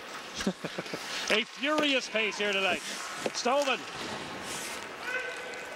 lifting that puck down into the Moose Jaw end, and we will finally take a break. 6:53 to go on the clock. Second period. Warriors leading the Blades 2-0. You're watching the WHL on Shaw. Warrior head coach Tim Hunter, your team's up 2-0 and obviously pushing the pace in this hockey game, knowing that you've got a team that came off an overnight road trip in Brandon last night. Well, they're competing really hard. They're playing hard. They played hard last night in Brandon and got a win. Moments like the last 3 or 4 minutes where they're trying to hem us in, we have to dig in and get pucks out and get pucks deep and play in their end and continue playing their end. Couple power play goals for your team tonight. You've scored power play goals now in 4 out of the last 5 games. What was struggling at one point seems to have come on. What's been the change? Well, I think we're just moving the puck faster. We got more options. We're being patient with them, let them find their way, and that's what you have to do with young hockey players. Tim, appreciate this. All the best. Thank you. Tim Hunter, head coach of the Moose Jaw Warriors. Guys, we go back to Ray and Jeff. Thanks so much, Dave. 6:53 left to go in period 2 as Pokecheck tries to get this crowd back into this one. Here, Mr. Odgers. It's a tough task, especially with the line the Moose Jaw Warriors have out there right now. Well, isn't that? There they are again. Rodewald, Yakubowski, and Brayden Point on the ice here for the Moose Jaw Warriors. So, you know, you take a look at Nick Amandrew, the goaltender here for the Saskatoon Blades, and there's going to be stretches when you're playing against a team like this, especially coming off the road. You're going to have stretches, 5-10 minutes, where, you know, Moose Jaw is going to carry the play, and you need your goaltender to make that 1 save, 2 saves, maybe that 3rd save to give yourself a chance to hang around and score 1 and make a game back in it. Amandrew with a win and a loss against the Warriors in their 2 meetings so far this season. This is Graham moving the puck behind the net. Pollock plays it around. Cameron Hebig, number 9, pitches in. Brayden Point ahead to Jakubowski, who is stepped into there by Ryan Graham. Austin Adamson out there now, trying to get a pass back for Noje. Good job there by Jakubowski to tip that puck out of the zone and out to center ice. And now Alexei Sleptsov steps back for it. Paralot for Jakubowski, tries the backhand play, and this is Point. Out there with Rodewald. Paralot up there as well. Rodewald for Jakubowski, who's at the point, who lets the shot go, and there's the stop by Amandrew. Shots on goal now 21-10 in favor of the Warriors. No, Nick Amandrew's been a busy guy, and he's going to get a little bit busier here in the second period, and he's up to the task. Take a look here what he's done for the Saskatoon Blades. Moose Jaw Warriors moving the puck well. You know, all year he's been able to step in, make the saves. You know, pretty athletic goaltender, and likes to show off. The key cog of that Nikita Sherbak deal as well. So that's one of the things that Bob Woods wanted to have happen was some changes in goal. And actually the Blades just moved veteran Alex Moody out here, so they're pretty happy with Trevor Martin here and Amandrew here, although Bob Woods is looking for Amandrew to kind of step up and play a little bit bigger here as he's covering the near side of the net as the Warriors trying to scrum this puck into the net. It looks like play finally whistled down. And he'll get a good test. You know, you'll get a good look at, you know, what Nick Amandrew, because he's going to face a lot of shots. You know, test his stamina, test his athleticism. And he's got the size, and he's athletic, and that's one of the 2 main things you want as a starting point for a goaltender. Taking a look at him, hugging the post. I'm not sure he knew where that puck was for the longest time. He was looking over his left shoulder when the puck was to the right. Anytime you reach behind you with the glove? Yeah. Offsetting minors deal is Sochin and Shinkarik look like they're in the box. Pardon me, that might be Ryan Coughlin, number 2 for the Blades. So it's Coughlin in the box and Shinkarik for some of the pushing and shoving that was going on after the scrum beside the net. It's a little 4-on-4 hockey here. This is Gardner. Moving it on the far side, and then gets the puck back. Kept it in off the skate temporarily, but now Brett Stoven has stolen. Dances in along the face-off circle. Weak backhand shot that Pollock handles.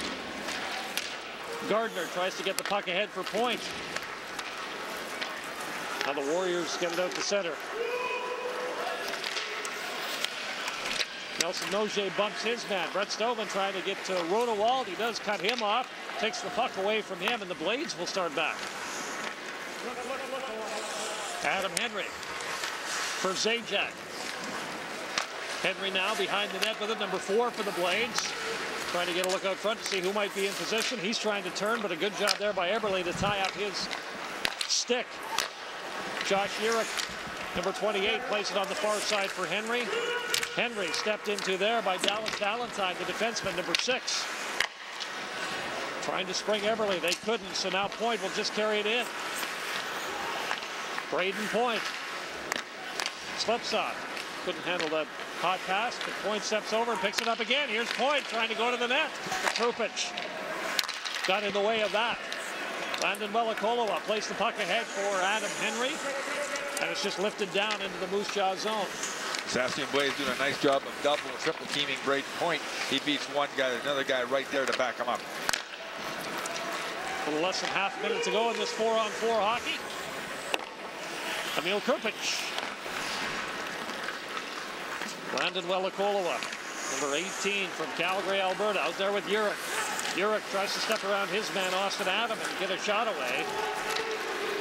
That doesn't work, and now Torrin White brings it back.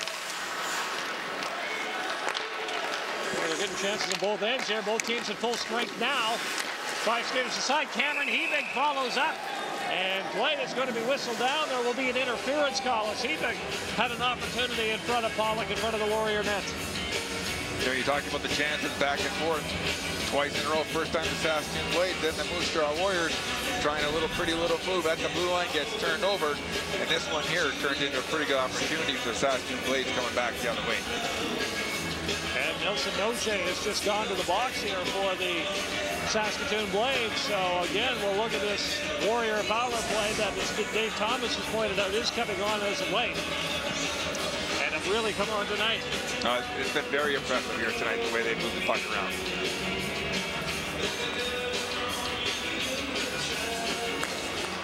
Rodewald, leg it back for Slepsov. Alexei Slepsov trying to step around his man. He just had a whack in the hand from Forsberg, so he'll have to shake that off. David Yakubowski for Rodewald. Rodewald turns. Point. Slepsov. Here's Brayden Point, steps in, tries to get a pass over for Rodewald again. I almost think you should shoot that one. Yeah. Yakubowski with a shot. That one high and wide. I'm not sure if Andrew got a blocker on that or not. Shale Higson, we'll see if he can golf it around the boards. And here's McKechnie and Forsberg on a 2-on-1. McKechnie stepping in. He'll cut to the middle. Lets a shot go. Stopped by Pollock. Slips off with Yakubowski now the other way. Yakubowski a 1-on-3. The Blades will take possession of the puck from there. Point and Zajac get mixed up, and play is whistled down in the Saskatoon zone. And the Saskatoon Blades doing a nice job on the penalty kill, and actually their good defense turned into a couple pretty good offensive chances here. Your two 20-year-olds, most dangerous players. McKechnie on a 2-on-1, holds, cuts to the middle, takes the shot. Paul's doing a nice job of standing ground, standing up square, puck gets him right in the middle. Final minute of this Moose Jaw power play. They have already struck twice tonight. Kirpich couldn't get that puck out. He turned and just kind of fired it blindly to see if he could get it out, and finally the puck has moved down the length of the ice. Pollock will leave it there for Dallas Valentine.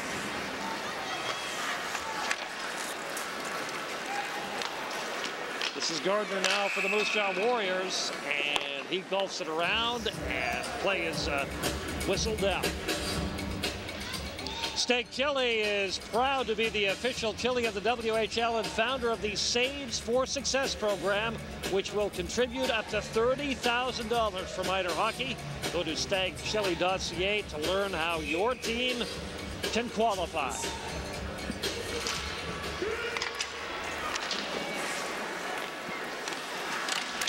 Play back in the Saskatoon end here now. Alexei Slepsov with the puck. Tanner Everly moves it across. Parolot lets a shot go, that one wide. And the Blades relieve the pressure here with a dozen seconds left to go in the man advantage. Real nice job of the Moose Jaw Warriors. Forwards taking the pressure. Dustin Parolot steps off the weak side. Gets a great opportunity. Look at Slepsov speeding in, dropped it back. Nobody home for Moose Jaw. What a burst of speed there. Blades were trying to get Noge up. How about that? Back-to-back slips off the defenseman one way and Noge the other. Adamson tries a backhand. Graham turns and fires. And Tanner Everly will try to get that puck by some Saskatoon Blade players as Saskatoon digs in and tries to hold that puck into the Moose Jaw zone. Good job there. Chasten Brayden knocks it down. Then he knocks down Brayden Point. Austin Adamson tried to step in with the puck, but eventually the Warriors move it out to center. Point couldn't handle that hot pass. It goes behind the net. Point trying to shake off Henry. Austin Adams loves it. Bouncing puck. White with a backhand from the corner, and he is knocked down. Kirpich may have got the stick up high on that play as the Warriors may be going back to the man advantage. Play finally whistled down, and there is going to be a high sticking call, and it is going to go to Kirpich as he really brought that stick up high on the Moose Jaw player. You know, I'm not sure if he's seen Torrin White right there as close as he was. He turned around, went to make the play, and we'll see in the replay his hands come up pretty high on Torrin White. Krupich only had 2 minutes on the call. Here's a look at it right here. He turned and then turned again, and yeah, Krupich absolutely steamrolled him with the gloves in the face and stick in the hand. So 12.4 on the clock here, so this may be a power play that carries over to the third period here for the Moose Jaw Warriors. Brought to you by Kim Hortons, New Dark Roast Coffee.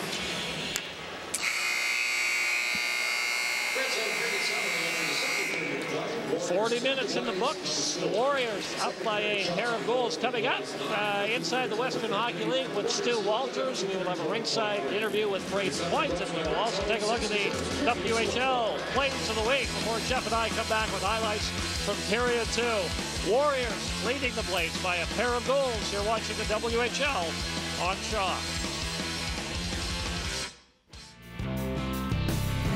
Back in Vancouver and Bobdell Gloves WHL Central, where the Moose Jaw Warriors are up on the Saskatoon Blades by a 2-0 count. Please be joined with Stu Walters as we go inside the WHL this evening. And Warriors head coach Stu, Tim Hunter, for the longest time of the offseason, there was plenty of talk that he may be the next head coach, taking over for Don Hay for the Vancouver Giants. The Giants decided to go with Troy Ward as head coach after 3 years coaching with the Abbotsford Heat on the AHL, and now just 25 games in, he's out as head coach of the Vancouver Giants. Yeah, it certainly didn't last long, and a 9-16 record. It started okay for Troy Ward and the Giants. You know, a little bit of a puck possession style. It was a little bit different than what Don Hay was preaching last year. But talked to Giants GM Scott Bonner today. They expected more, and as I said, it was a decent start. But then a level of disconnect crept in. Saying Ward's a very intelligent guy, but the message just not getting through.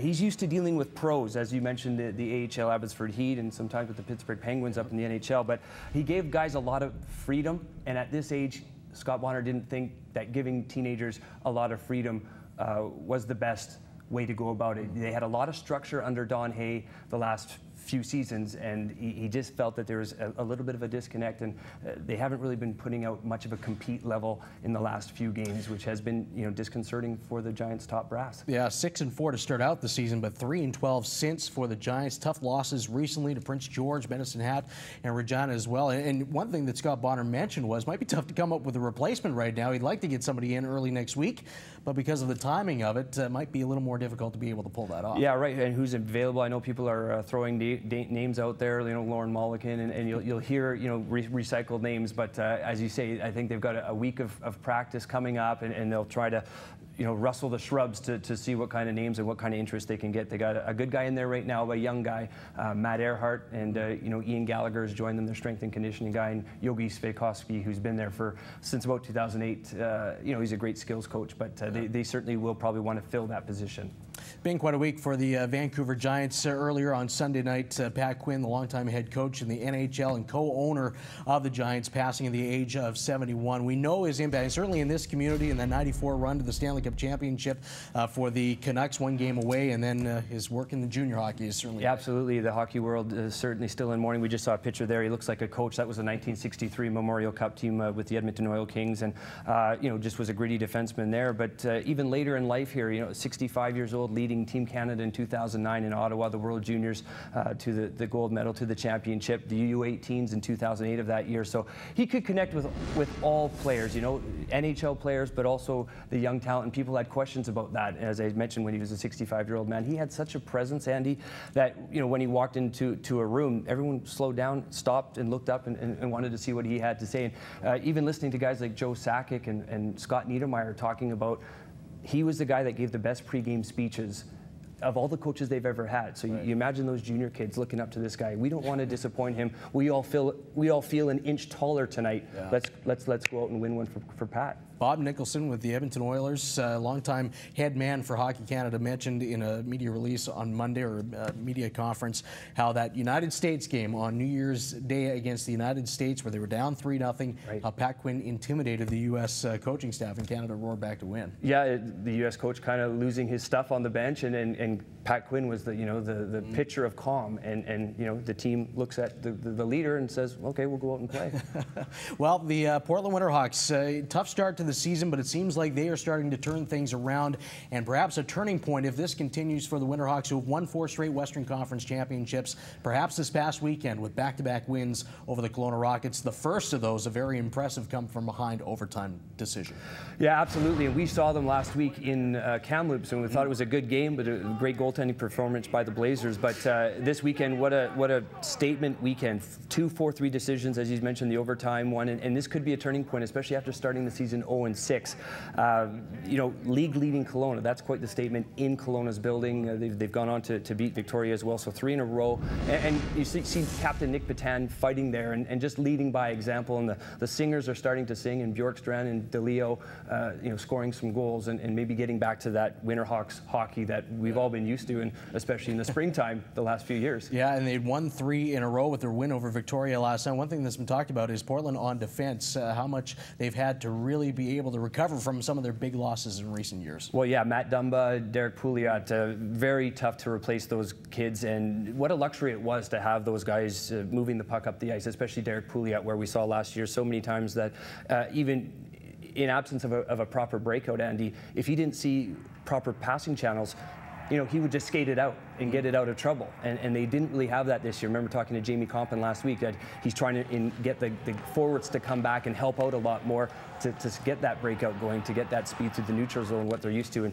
so you see the puck movement there, tic-tac-toe with Troy Rakowski finishing it off. And, you know, we mentioned Dumba and Pouliot, but how about Seth Jones? Yes. Seth Jones, exactly. Another gem that they lost to the NHL for good reason, obviously. Yeah. But it is tough to replace so much talent like that. And as we mentioned, some of the forwards are starting to help out a little bit, and it all starts with Portland, as we know for years, with their breakout. Many thanks to Stu Walters. We go inside the WHL. Back with more in the second intermission from Saskatoon and Vancouver when we return to Levin Machinery WHL on Shaw. Back at Bobdale Gloves, WHL Central in Vancouver. The Moose Jaw Warriors getting a second period goal from Jack Rodewald, his 13th of the season. And in the first period, in the final ticks, Brayden Point with his 14th. And he's standing by with our Dave Thomas. Well, the Moose Jaw Warriors have a couple of power play goals. Netting the first was Brayden Point. Brayden, first of all, tell me what's been working on the power play so well lately after a rocky stretch? I think we're just trying to move the puck better. We're starting to, you know, generate some more shots. We're not looking for the first play all the time. And I think that's really helping us. Now, you were here in this building a couple of weeks ago in the Subway Super Series. Tell me about that experience. It was awesome. You know, it's not every day you get to play with such high caliber guys. So it was a lot of fun, and it was a good experience for me. Obviously, there's some pressure that comes attached with it, as there is obviously the evaluation process with Hockey Canada and the upcoming World Junior Hockey Team. Can you even focus or even look at that when you're taking part in an event like that? No, I just try to enjoy the experience. I mean, Hockey Canada does look at it as an evaluation, but like I said, it's not every day you get to play with those kind of guys. So, you know, I just tried to really enjoy the experience. Might have been an extra set of eyes or two on you, as of course you were drafted into the KHL. I don't know if the Russians said anything to you or not. Yeah, I don't know if they were there. I've never talked to them before, but you know, maybe they were sitting there. Now, I guess the World Juniors being in Canada would be a tremendous experience. I'm guessing that's a goal of yours.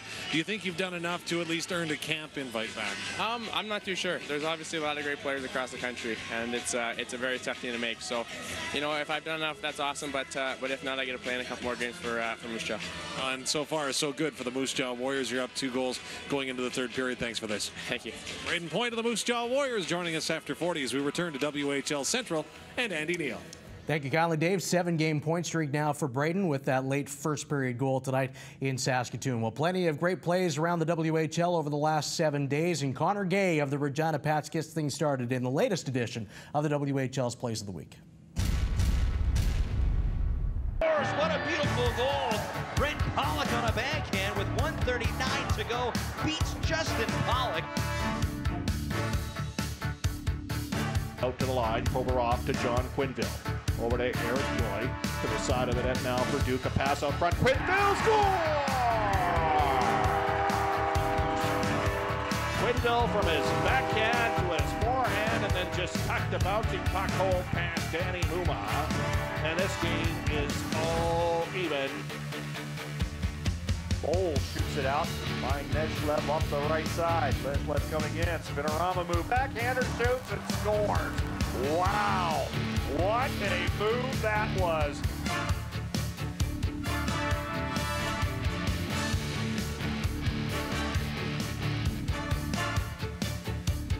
Picks it up, a right-handed shot in against Austin Ross, round 13. Fora moving in down the middle. Forehand, he scores! The first goal of the shootout, Michael Fora in round 13.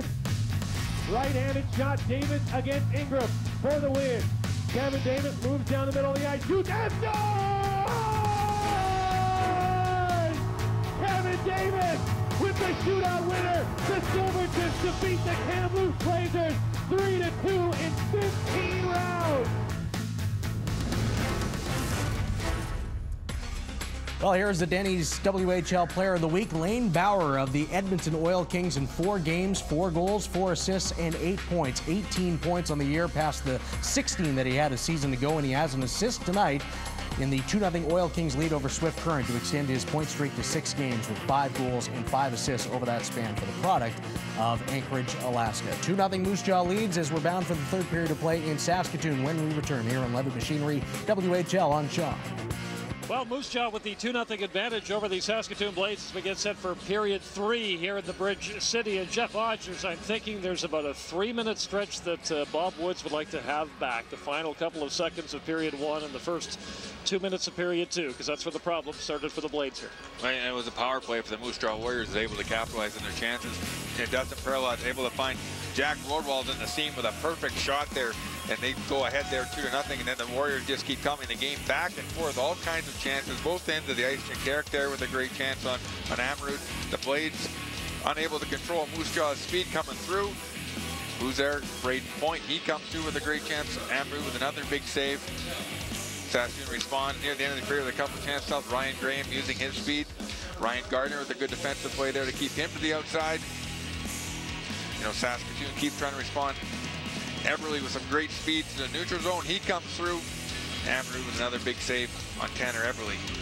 But all in all, very back and forth. Ryan Graham once again using his speed, size, gets a shot on net. Pollock there with the save. Hibbig in for the rebound.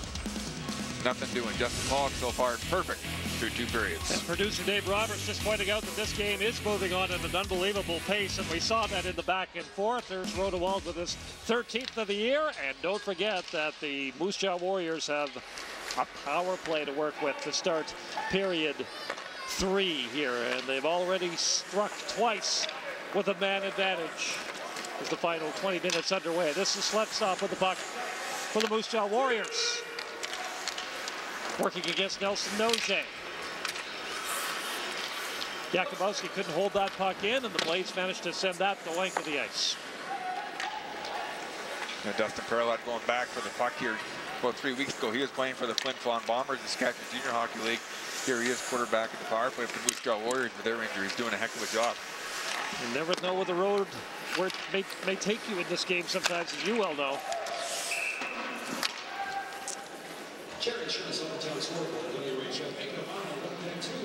There's a look at Nelson Noje, one of the vets, blue liner on this team. You know, and he draws a tough assignment every night. Yeah. You know, he's matched up against other teams' top line. If you look at this Eastern Division, Eastern Conference, there's a lot of good top lines, and he draws that straw every night in trying to contain them.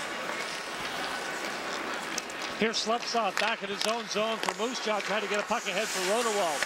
McKechnie keeping a close eye on him, so on the near side, Perlot plays it ahead. Here's Jakubowski, moving it on the far side. Brayden Point, pass back to Jakubowski in the middle, and McKechnie will eventually send that the length of the ice. Half minute to go in the man advantage here now for the Warriors. Jack Rodewald along the far side. Point turning away from Stovin.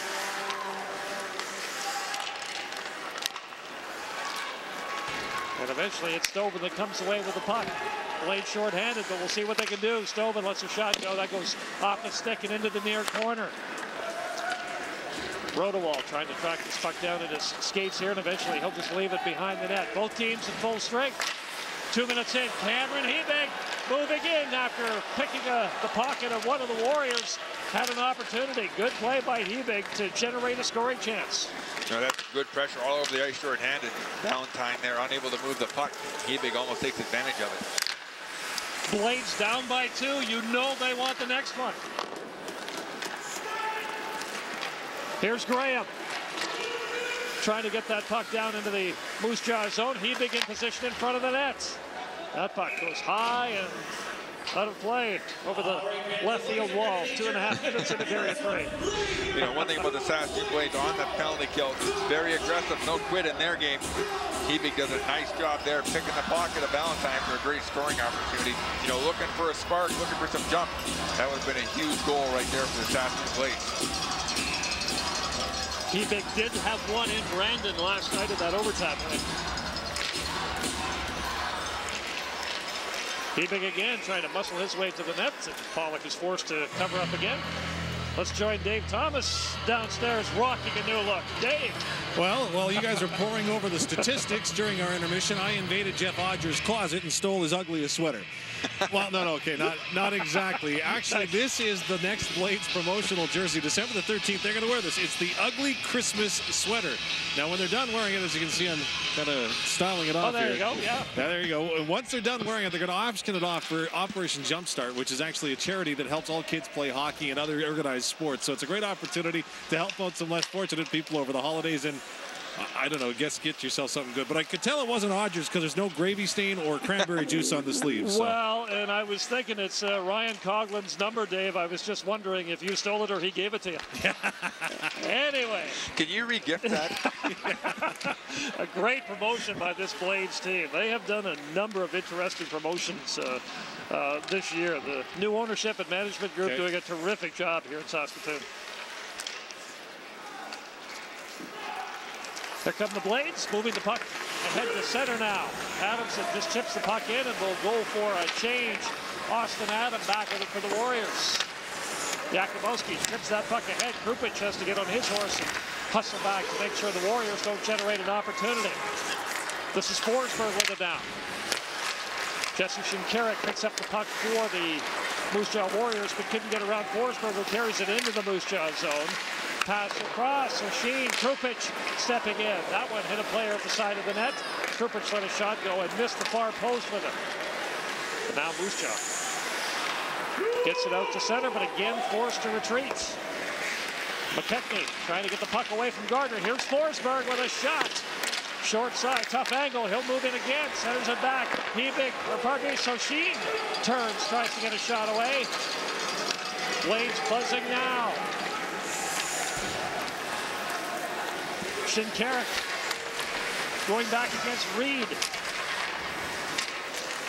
Schmeichel back there for the Moose Jaw Warriors as well. Tanner Eberle steps over. McKechnie trying to fight to get that puck out, and eventually the Blades do manage to move the puck out. Landon Velikolowa all alone. A shot on the Moose Jaw net. Dustin Pollock hangs on. Well, Dustin Pollock getting tested this period. Saskatoon Blades with great chances here. Forsberg with a great pass out to the front. You know, playing with Alex Forsberg, you got to be ready because he's got such great vision, such great poise with the puck. You never know when it's coming. A guy like Nikias Sheen's really going to benefit playing a guy like Alex Forsberg with his vision and patience with the puck. Here come the Warriors now. This is Janot with White. Janot lets a shot go. That one hit the trapper of Amundrud. And unable to hold that puck in at the line was Paralot, and the puck comes out. Dustin Paralot plays it on the near side as he hustles back for it. Shale Higson has to be careful here. Here's Torrin White at the circle with a shot. Glove rebound. They score. The Warriors go up by a field goal with some pressure here. 5 minutes into period three. Well, the Moose Jaw Warriors with a real nice job here. Torrin White's been all over the place all night creating things. And I believe this can be Tanner Janot's first ever Western Hockey League goal. Torrin White with a great move, great shot. Tanner Janot goes to the net, able to get his first. Had 2 assists there tonight against Westbridge. A little bit snake bit, looking for that first one. There's another happy customer, their first ever WHL goal. Good for Tanner.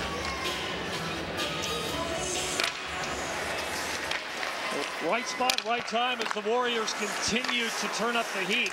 He just got in behind the goaltender and put in the loose puck. And he had a great opportunity to score himself on a wrist shot just before that.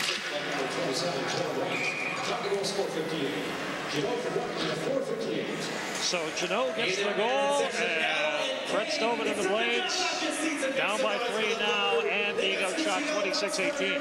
Yeah, and that's where, you know, we talk about the #1 line. That's the second, third line that the Moose Jaw Warriors stepping through. Torrin White, 7 points in the last 7 games. Tanner, you know, he's got 3 points in his last 3 games. So the Moose Jaw Warriors, Tim Hunter's, you know, feel kind of, you know, on the team, starting to see different guys step up and contribute offensively, which what they need if they're going to be in a playoff running with PA. Here's Henry with a shot. That one hits his skates.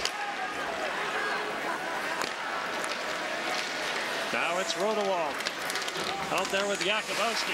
Point out there as well. Boy, this line, they are looking good, looking sharp here tonight. Here's Henry. Pass across. Graham stepping over now. Couldn't maintain the puck. The Warriors will bring it out. Jakubowski, Point, and Rodewald in again.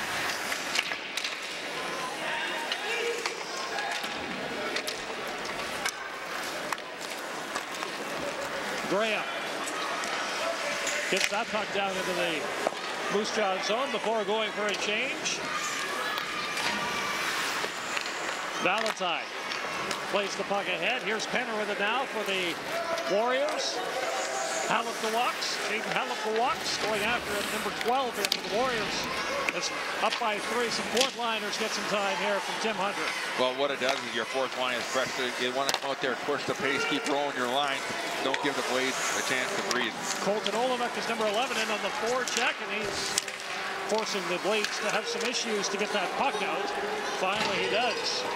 You have a guy like Colton Olenek on your fourth line, and he can skate, he can fly. The Moose Jaw, all 4 lines have the ability to really push the pace. Olive Deluxe. Now it's on the near side for Austin Adams.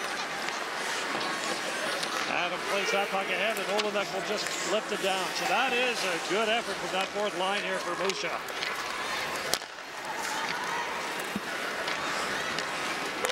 This is Zajac.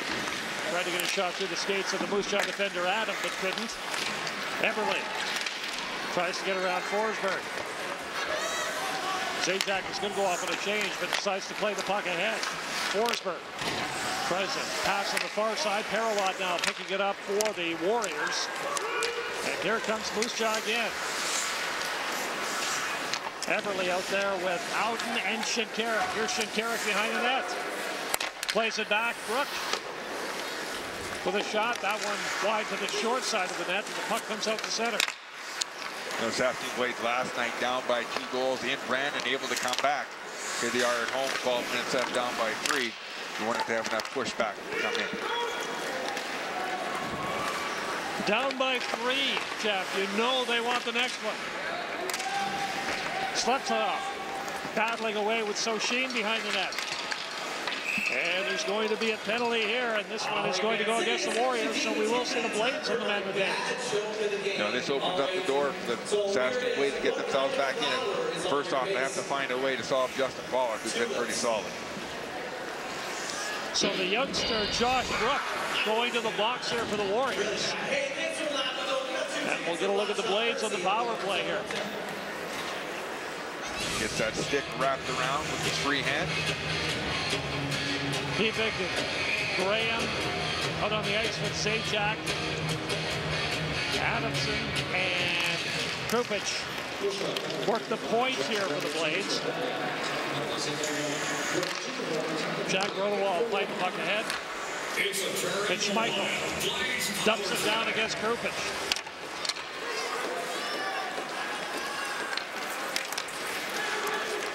This is Graham trying to rock around Rodewald, and then he's looking for the return pass here. It's now behind the net with it. Cameron Hebig back to the point. Austin Adamson to the far side. Krupich. Near side pass now for Adamson, but he couldn't get control of the puck, and the Warriors managed to tip that puck out. A bit of a missed opportunity there by Saskatoon Blades. Krupich made some great passes so far tonight. The young Swede showing the ability to zip the puck around. We featured him at the top of the show tonight. Krupich. Lets a shot go through traffic. That one high and wide. That one may have gone Off the mesh, another play. 1:03 to go in the power play here for the Blades as they go for a change here. Grouping on that power play with a great pass across, gets the shot through. You know, you and I both talked to Bob Wood before. Right. You know, before the game. Liked his game, liked his ability to move the puck, they say in practice.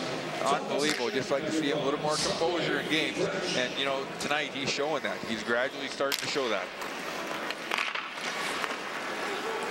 You know, you get the sense with Bob Woods, who's in a rebuilding mode here with this team, that for him it's all about empowering young players now in this rebuild. And he's really given them some interesting responsibilities here. We've seen it with players like Golden Reed. We've seen it with a lot of the young players here so far this year. Henry to Stovin. Scores! Brett Stovin puts the Blades on the board on the power play.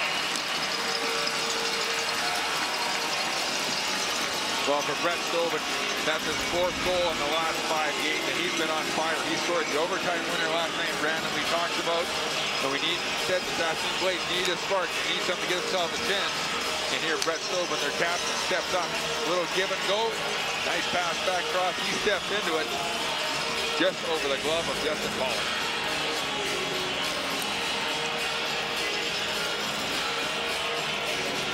So the home side is on the board, and there's a little more energy in the building now, which is going to make for an interesting finale for the final period of this hockey game. It's a 2-goal game, and here comes Graham trying to make something happen here against the Warriors. Gardner has the puck to Moose Jaw. Bouncing puck comes out to center. Cameron Hebig turns away from Rodewald and sends it back down into the Moose Jaw zone. Dallas Valentine is number 6 for the Warriors. This is Jack Rodewald running down. Austin Adamson trying to track him down and get a piece of him. Doge steps into him now. Yakubowski. Brayden Point out there again. Point plays it back for Slepsov.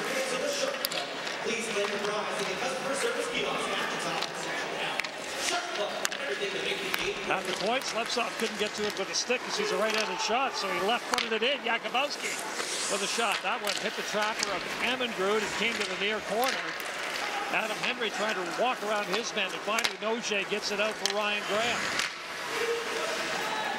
Smart play by Graham. Get the puck deep so you get a change, get fresh legs out there. This is Brayden Point taking the draw pass, tries to get a shot. Ammongrud with the stop.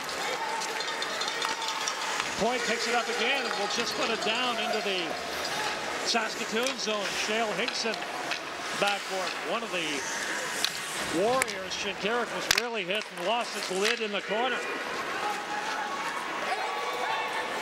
Stovin trying to chase that puck down and make something else happen here for the Blades. Emil Krupic steps onto the ice to help out Hinkson, who's having some difficulty here. Tanner Eberle causing some issues in the Saskatoon zone.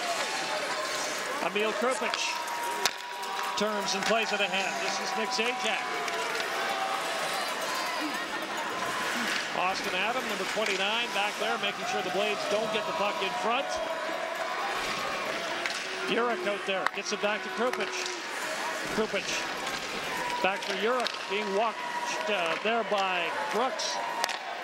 Krupic on the far side. Nolan Reed with a shot towards the net. So Sheen was in front, hoping to get a stick on that. Brent Houghton, number 21, out there for Moose Jaw, trying to relieve some of this pressure.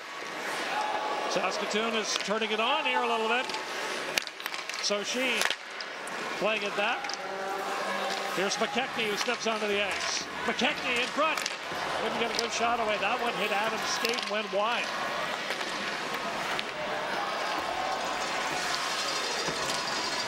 Now Brook tries to play it ahead. Loses it to Forsberg, though. Nikita Soshin in there, trying to hold the puck in, number 8, but the puck comes out. What a flurry of activity. 7:42 to go in period 3. The Warriors leading the Blades by a count of 3-1, but Brett Stovin has given the home side hope. So you're watching the WHL on Shaw. Take a look at Moose Jaw Warriors sitting with a 3-1 lead. Halfway through the third period. Tim Hunter happy with it so far. Take a look how we got there.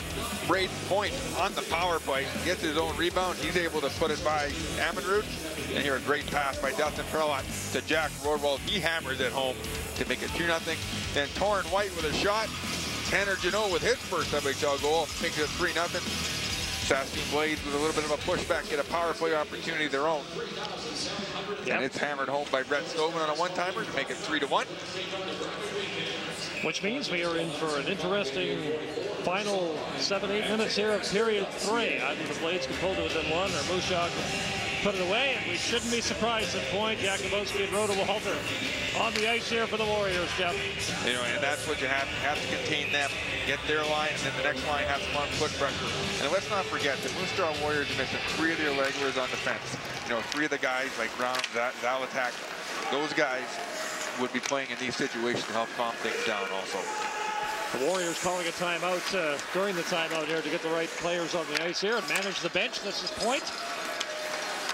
Trying to get a shot away. Noje now for the Blades. Jakubowski couldn't hold that puck in as he's steamrolled by Adamson at the line, and Adam Henry will step back for it.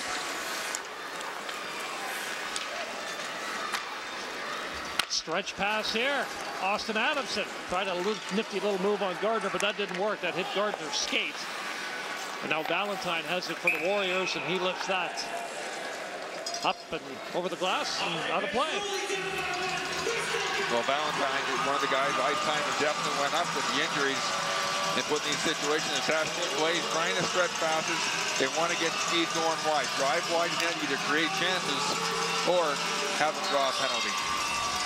I wonder if that's a delay of game call to Valentine here as the puck went up over the glass and out of play. So, man advantage now for Saskatoon. We'll take a look at it right here. Valentine goes to play it. I thought, I didn't know exactly where the puck went out. I saw him flip it, and then I lost track of it. But it is a delay of game call. And the Blades, see if they can pull to within one here now. Henry with a shot through traffic. Slips off. Rodewald stepping up and generating a chance here now for the Warriors. Rodewald content to hang onto the puck, put it behind the net, take a little time off this man advantage for the Blades. Ammonroot gets run over by his own teammate. And now here comes Saskatoon. Stoven out there with McKechnie and Forsberg. Puck comes the length of the ice down into the Saskatoon zone where the Blades will regroup. Onto the ice for the Warriors here now is the Saskatoon product, Colton Olenek. Here's Forsberg. McKechnie drops it back. Adam Henry. Brett Stoven back for Henry with a shot through traffic. That one knocked down by Olenek in front, and he sends it back down into the Saskatoon end. Oh, Colton Olenek stepping in front one. Very efficient penalty killer. Great skater like we talked about before, but in good position and willing to block shots. This is Graham getting around Schmeichel. Cameron Hebig in front, scores! Graham puts one in on the man advantage, and it's 3-2 as the Blades cut the Moose Jaw lead to 1. And this is a great play by Ryan Graham right from the start. He's able to drive, push the pressure in, takes the puck in, makes a nice little play, little chip pass in, and Hebig, nice no-look pass out to Graham. No one expected that pass to come back out to him. He puts it right on his tape, right in among 3 Moose Jaw Warriors. And Graham makes no mistake. Little dish there. Hebig goes around. Nice little pass under the stick right on Graham's tape. And he puts it home. Saskatoon Blades are back in the game. A 1-goal game with 5:45 to go. And if you would have presented this to Bob Woods after he got off the bus this morning, he may have taken a chance to win it. After playing in Brandon last night, and they're on the doorstep again. Austin Adamson ran out of the play by Valentine, but this is Henry with a shot through traffic. Hebig tried to track the puck down, and the Warriors managed to get it out. Torrin White at center moves it down into the Saskatoon zone where Adam Henry will step back for it. Henry trying to get away from his man. Here's Moose Jaw trying to create something here as a centering pass didn't work. Again, Point out on the ice here, just coming off and causing some problems for the Blades. And now it's Nojay. Urich trying to track that puck down, and now the Blades put it down in behind the Moose Jaw net. Confidence is a scary thing. Saskatoon Blades play against, the #1 team in the conference, the Brandon Wheat Kings. Able to come back there. They come in, they don't give up. They keep on task. And battle back in this one.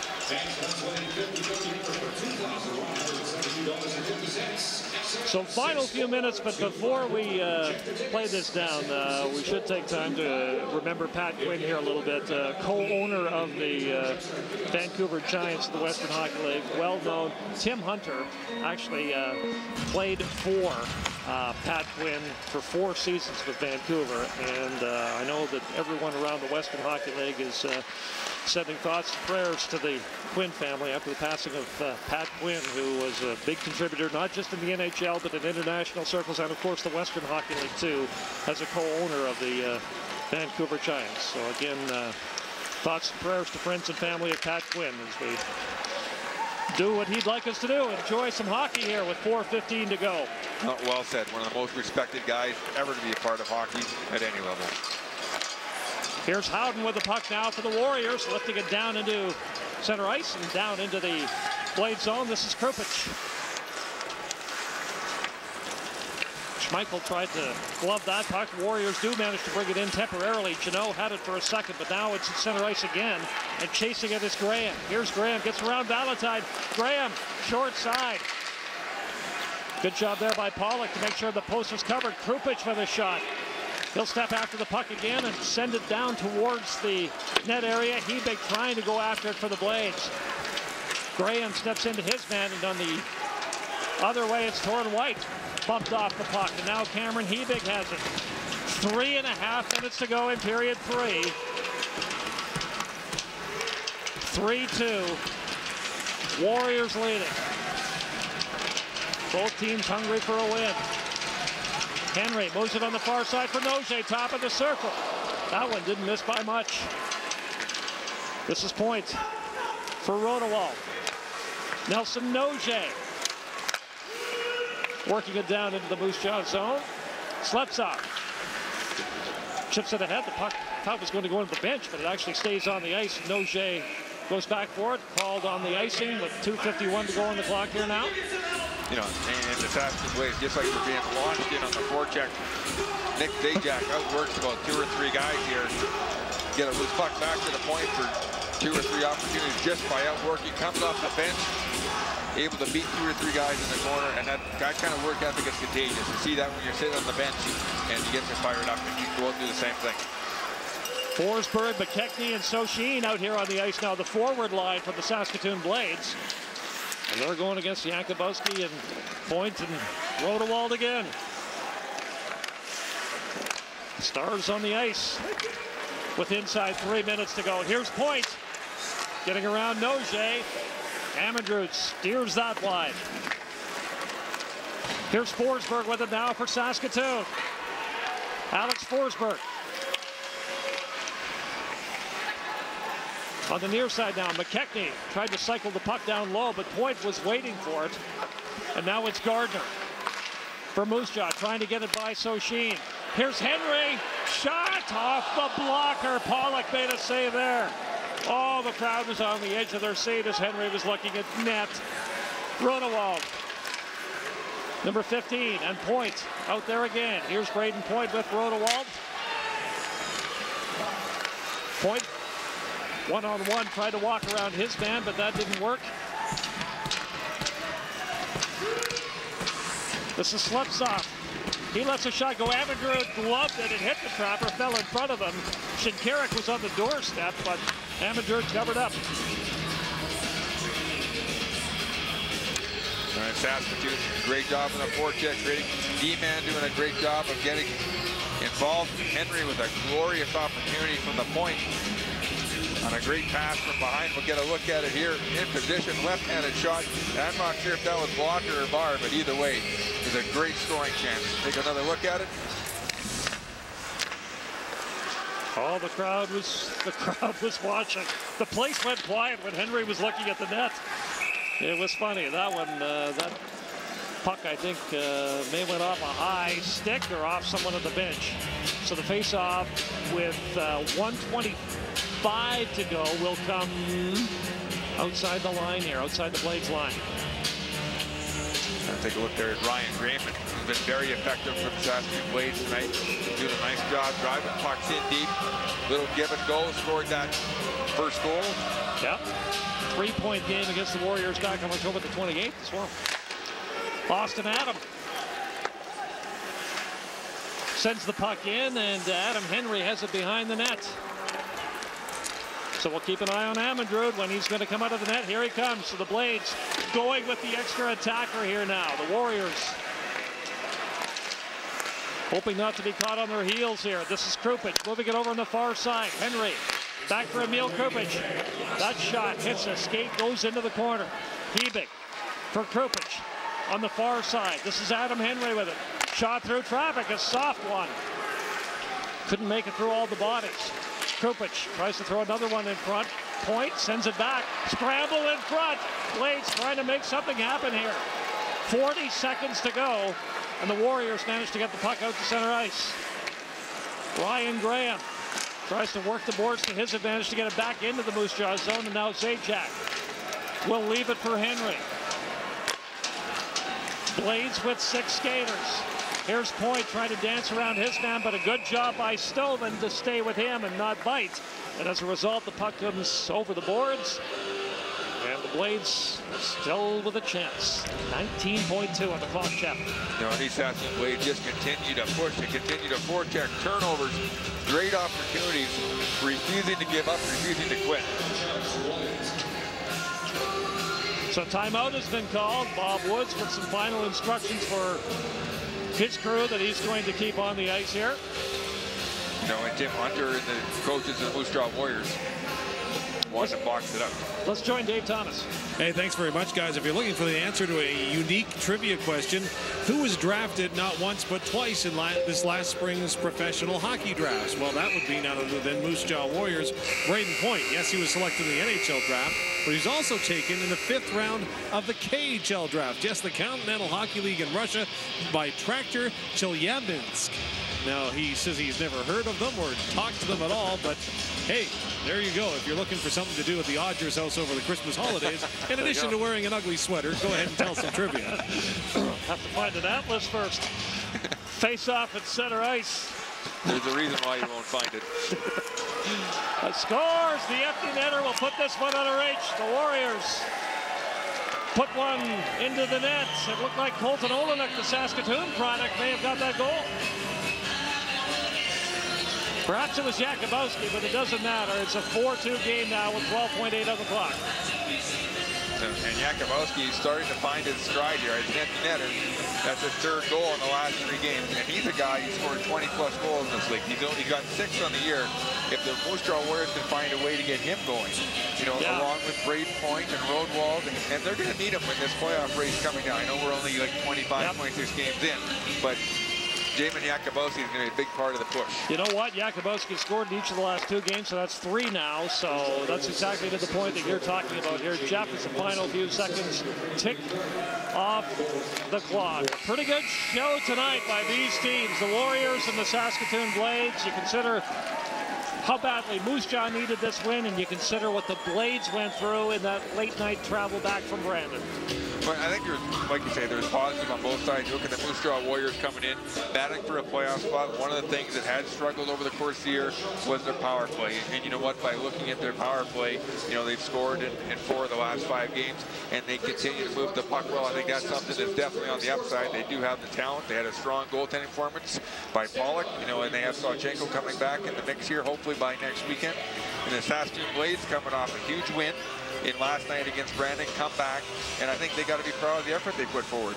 There was no quit. They kept believing in themselves, even late in the 3rd period, down 3-0. They didn't change the course. They stayed to their game plan. But you know what's interesting, Jeff? The Warriors host the Blades on Saturday night, and I think both teams have lots to think about. Lots to build on for that big showdown Saturday. 4-2, Warriors over the Blades. That's the final from here in Saskatoon.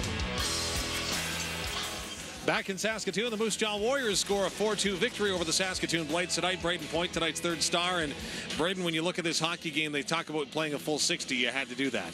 Yeah, absolutely. You know, they came strong in the third and gave us a big scare there late. And so it's definitely important to play 60. Now, I know that 2 points are always important in the standings, especially against a conference and divisional opponent. But how big of a win was this for the Warriors after a rough stretch on the road? Yeah, you know, the road trip didn't go as well as we wanted to, and I know Saskatoon's kind of on our heels, so it's definitely good to get the 2 points against these guys. Now, of course, we're late in the month of November. Teams have played 20-25 games. This is the start where you see guys maybe looking a little bit ahead to the Christmas break. What do you need to do to keep your team on task? You're the captain. You know, just make them realize how important these wins are. And I think, you know, we got a good group of leaders in there that will definitely keep the team on track. So you build on this victory how? Just, you know, take the positives and learn from the negatives. I think that's just like every game. So, you know, we going to watch the video on this one and see what we can improve and see what we do well. Brayden, thanks so much for this. All the best the rest of the way. Thank you. Brayden Point, the captain of the Moose Jaw Warriors. They score a 4-2 victory here in Saskatoon tonight as we send it back to Andy Neal at WHL Central. All right, thanks very much, Dave. The 14th goal of the year for Brayden Point extends his point streak now to 7 games. Jack Rodwald scoring early in the second period, 3 goals, 8 assists over his last 7. So the top players for the Moose Jaw Warriors getting things done in a 4-2 win over the Saskatoon Blades this evening. 3 stars from tonight's win for the Warriors, their 11th of the year. Point, the number 1 star. Alexei Sleptsov had 3 assists tonight. He's the 2nd star tonight. And Brett Stovin, who scored in the 3rd period, is 5th. 4 of those have come in the last 5 games. He's the 3rd star from the Saskatoon Blades tonight. We'll come back and tell you the out-of-town story when we return here at 11 Machinery WHL on Shaw. Bobdale Gloves out-of-town scoreboard with 7 other games to go this evening. The Prince Albert Raiders trying to make it 5 wins in a row, and Gage Quinney has given them the go-ahead goal in Calgary. It's a 2-1 Raiders lead in the 2nd period over the Hib, and Raiders right now in a stretch of 11 games in 13 on the road, and off to a nice start there. Meanwhile, the Edmonton Oil Kings with a 3-0 cushion on the Swift Current Broncos in the 2nd period at Rexall Place. Oil Kings trying to end a 3-game slide. Brett Pollock has his 13th of the season for the Oil Kings. Up on the Broncos this evening. Broncos have points in 6 of their last 7. Also tonight, the Vancouver Giants in the middle of a coaching change with Troy Ward relieved of his duties earlier today. Matt Earhart, the assistant coach, taking on as the interim role right now for the Giants behind the bench. They're trailing the Lethbridge Hurricanes by a 2-0 count in the 2nd. Hurricanes have dropped 9 in a row going into tonight. Adam Brooks and Morgan Klimchuk, the goal scorers for the Regina Pats, continuing their BC Division trip with a 2-0 lead in Prince George over the Cougars. Meanwhile, the Kelowna Rockets, who have dropped 3 of their last 4 and their last 2, which came against Portland, in Tri-City to face the Americans scoreless in the 1st period of play. Calder Brooks has the lone goal tonight between Spokane and Victoria as the Royals look to bounce back after a 4-2 loss in Portland last night. And the Kamloops Blazers facing the U.S. division leaders from Everett, Carson Stadnick, with his 11th of the season, and the Silvertips with a 1-0 lead in the 1st period over the Blazers. Our final tonight in Saskatoon, the Moose Jaw Warriors with a 4-2 win over the Blades. We will come back to wrap on the other side of the break. Well, the Moose Jaw Warriors have taken 2 of 3 against Saskatoon this season with a 4-2 decision tonight in Saskatoon, and they will collide again Saturday in Moose Jaw. On Friday night, we're back on the air with a dandy Central Division showdown between Red Deer and Medicine Hat starting at 7:30 Mountain Time. For Ray Morrison, Jeff Odgers, Dave Thomas, and the rest of the crew, I'm Andy Neal. Thanks so much for watching this evening from Saskatoon and Vancouver. Good night.